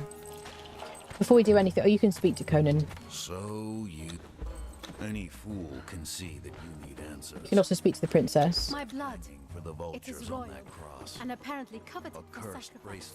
bracelet. My father is Silence. Place. and a dog. If I do anything dangerous, I'm going to have to put down a bedroll first. I should leave you all to your fate. Bum, bum, bum. Let's do that, shall we? I don't want to aggro everybody else.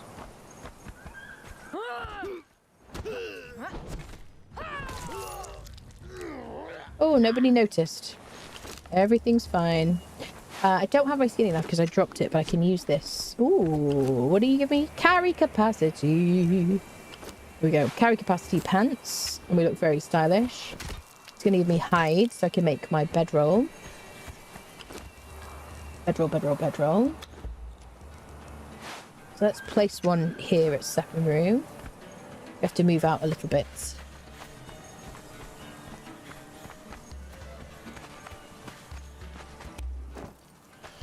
Go. So am I still... Let's make sure we get to like 24%. There we go. So I don't have a penalty. Alright, let's try our luck and fight Seth, shall we? Seth the drunk drops Seth's truncheon, which is a very good knockout tool, which is very handy for like NPC camps and stuff like that. Knocking out enemies to befriend them. This is what's outside the Cyclopean Horse, is it? I should show you that there are some potions up here. Oh yeah. You can drink desert grog to buff your agility if you want to. Ale does give you a bit of heat protection. Cactus wine, tiny bit heat protection. Mead, bit of cold protection. And honey whiskey for cold protection, which is really good.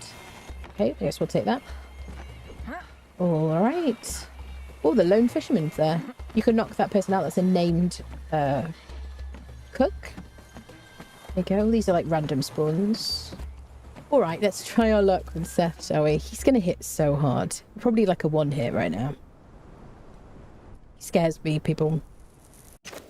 He scares me since I did my barbaric difficulty playthrough.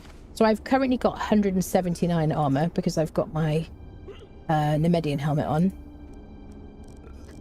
Oh, okay. I'm gonna die. I'm just gonna preface this whole situation.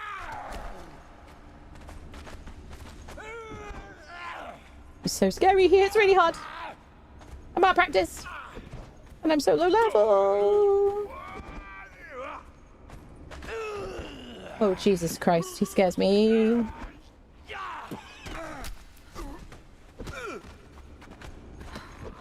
I've got to give him a wide berth.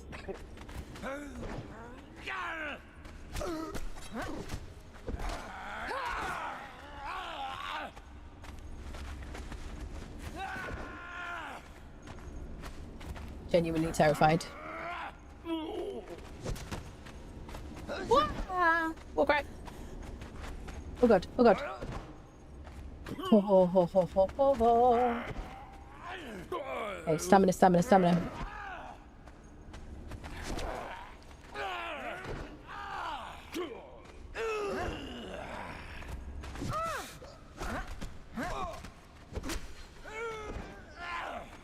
Got my stamina up.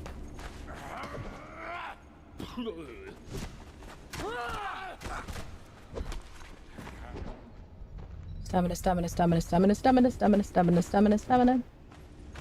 Oh yeah, die to injuries. Whew! The weather made me so nervous. Go on, come on. No. Oh my god, it was so scary. Do we do one more? Okay, one more, people. So, because I'm in single player, if I leave the instance and come back again, he should be back there. Oh gosh. It's so late here as well. Bro was just performing his patrol duties and he's stabbing him in the back. All of them have clans, they see them in the road journey. Oh, okay, there you go. Okay. I'm so scared.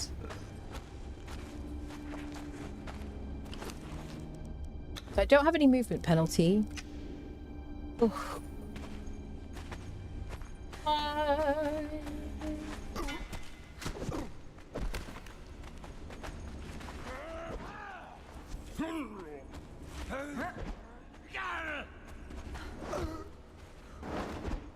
Oh, Jesus.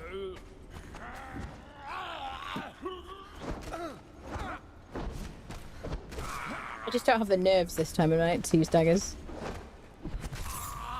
There we go. Woo. Okay, one more. Holy crap. Oh. Bum bum bum bum bum bum. What is wake up juice? Coffee, I suppose, is wake up juice, isn't it? Seth has nothing on me. I will out drink. Okay.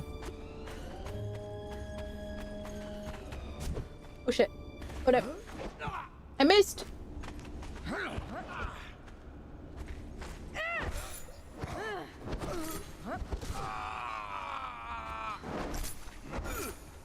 Oof. So close. Nearly hit me.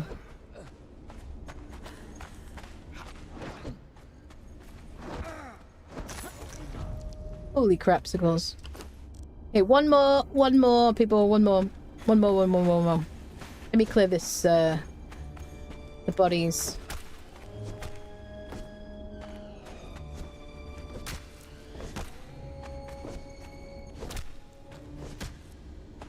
Okay. Oh, so nerve-wracking. You said that one more ago. I don't know what you're talking about. It's that one more that might bite you. I know. Okay, let me get my weight back down beneath 25. Just one more until the truncheon is won. Oh gosh. So very scary.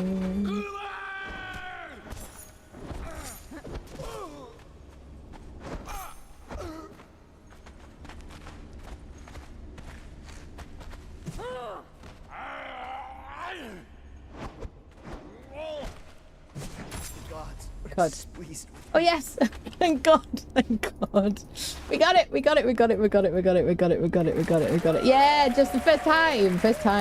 One try. More honey whiskey, more heal. Temperature protection, cold protection. Whew. That really made me nervous today, honestly. Is it? Yeah. It can change like in a blink. Right, let's get out here. Alright, we have now... Not only do we have our purple lotus orbs, but we also have Seth's truncheon, which we can use to knock out enemies. We can place an blunted weapon fittings on it, basically. As soon as we can get advanced blunted weapon fittings, that's going to do a lot more concussive damage. Ooh. Yes. What does it say here? Yes. Authority determines the amount of damage your followers deal and the amount of concussive damage you deal. There are how do I say this? There are armor pieces that can increase your concussive damage. There are potions that increase your concussive damage as well. Foods too. I guess we're going to go with grit for now. So we're doing pretty well, really, for like, I guess 2 hours in, I suppose, because first hour was just yapping, wasn't it? I think we're doing pretty well here, people. Well, I think we're going to leave it here for today. Let's draw the winner of our giveaway. And if you're here, you can tell me which... of the bazaar items you want. There are some very good bazaar prizes to win. Let me just get somewhere safe. Can I get up here? I should have restamped. I'm not going to be able to make it. Am I going to make it? Yes, I can make it. Well done, me. Here we go. There you go. Beautiful. Alright, yeah, let's draw the winner of our giveaway. I can use a pause. There is no pause, by the way, in the game. If you're new to the game, you need a mod for that, which is what I'm using. Yeah, let me do a countdown and then we'll draw the winner of our giveaway. And if you're not here, I will send you a message. Yeah, and I'll be back tomorrow. We're going to continue this tomorrow. So let me just draw the winner first. There we go. 10, 9, 8. Exclamation mark ticket in Twitch chat, by the way, to enter. 10, 9, 8, 7, 6, 5, 4, 3, 2, 1. Closing the giveaway. There we go. Giveaway is closed. There we go. Let's draw a winner. Who's it going to be? And the winner is Leo_Draco. Congratulations to you, Leo. Are you here, my friend? And then I will read out the prizes that you can win. I'm just going to, for the purposes of everybody here, I'll tell you what the prizes are. We'll give Leo a second to say hello. The prizes available are a Stormglass Sanctum set, Stygian Pyramid Components, Acer Accoutrement, War-Torn Nemedian Ruins, Sandstone Superset, Towers of Yamatai, Hedge Maze Set, and the Camping Kit. Subject to availability, yada yada yada, blah blah blah blah blah. So is Leo here? Do I have to reach out to Leo? I don't see Leo in the chat. Anybody seen Leo? All right, I will send Leo a message. Congratulations. Yeah, congratulations. Thank you everybody for entering the giveaway. Thank you all so much for the support on this new playthrough. I'm going to be back tomorrow with some more shenanigans. You can help me decide where to set up my little starter situation. Yeah, we're going to work our way towards the Cyclopean Halls eventually. But yeah, thank you all so much. I really appreciate it. If you'd like to join our Conan Exiles server, you can do that by joining the Discord. Go to the Conan Exiles channel, look for the pinned messages, you'll find joining instructions. That's about all I can tell you about that. It's very easy to do. Make sure you follow on Twitch, subscribe on YouTube, I'm on Twitter, TikTok and Blue Sky. I've got loads of Conan content on my YouTube channel. Make sure you binge watch that, including this series. All right, my friends, I'm going to sign off now. Thank you all so much. See you soon.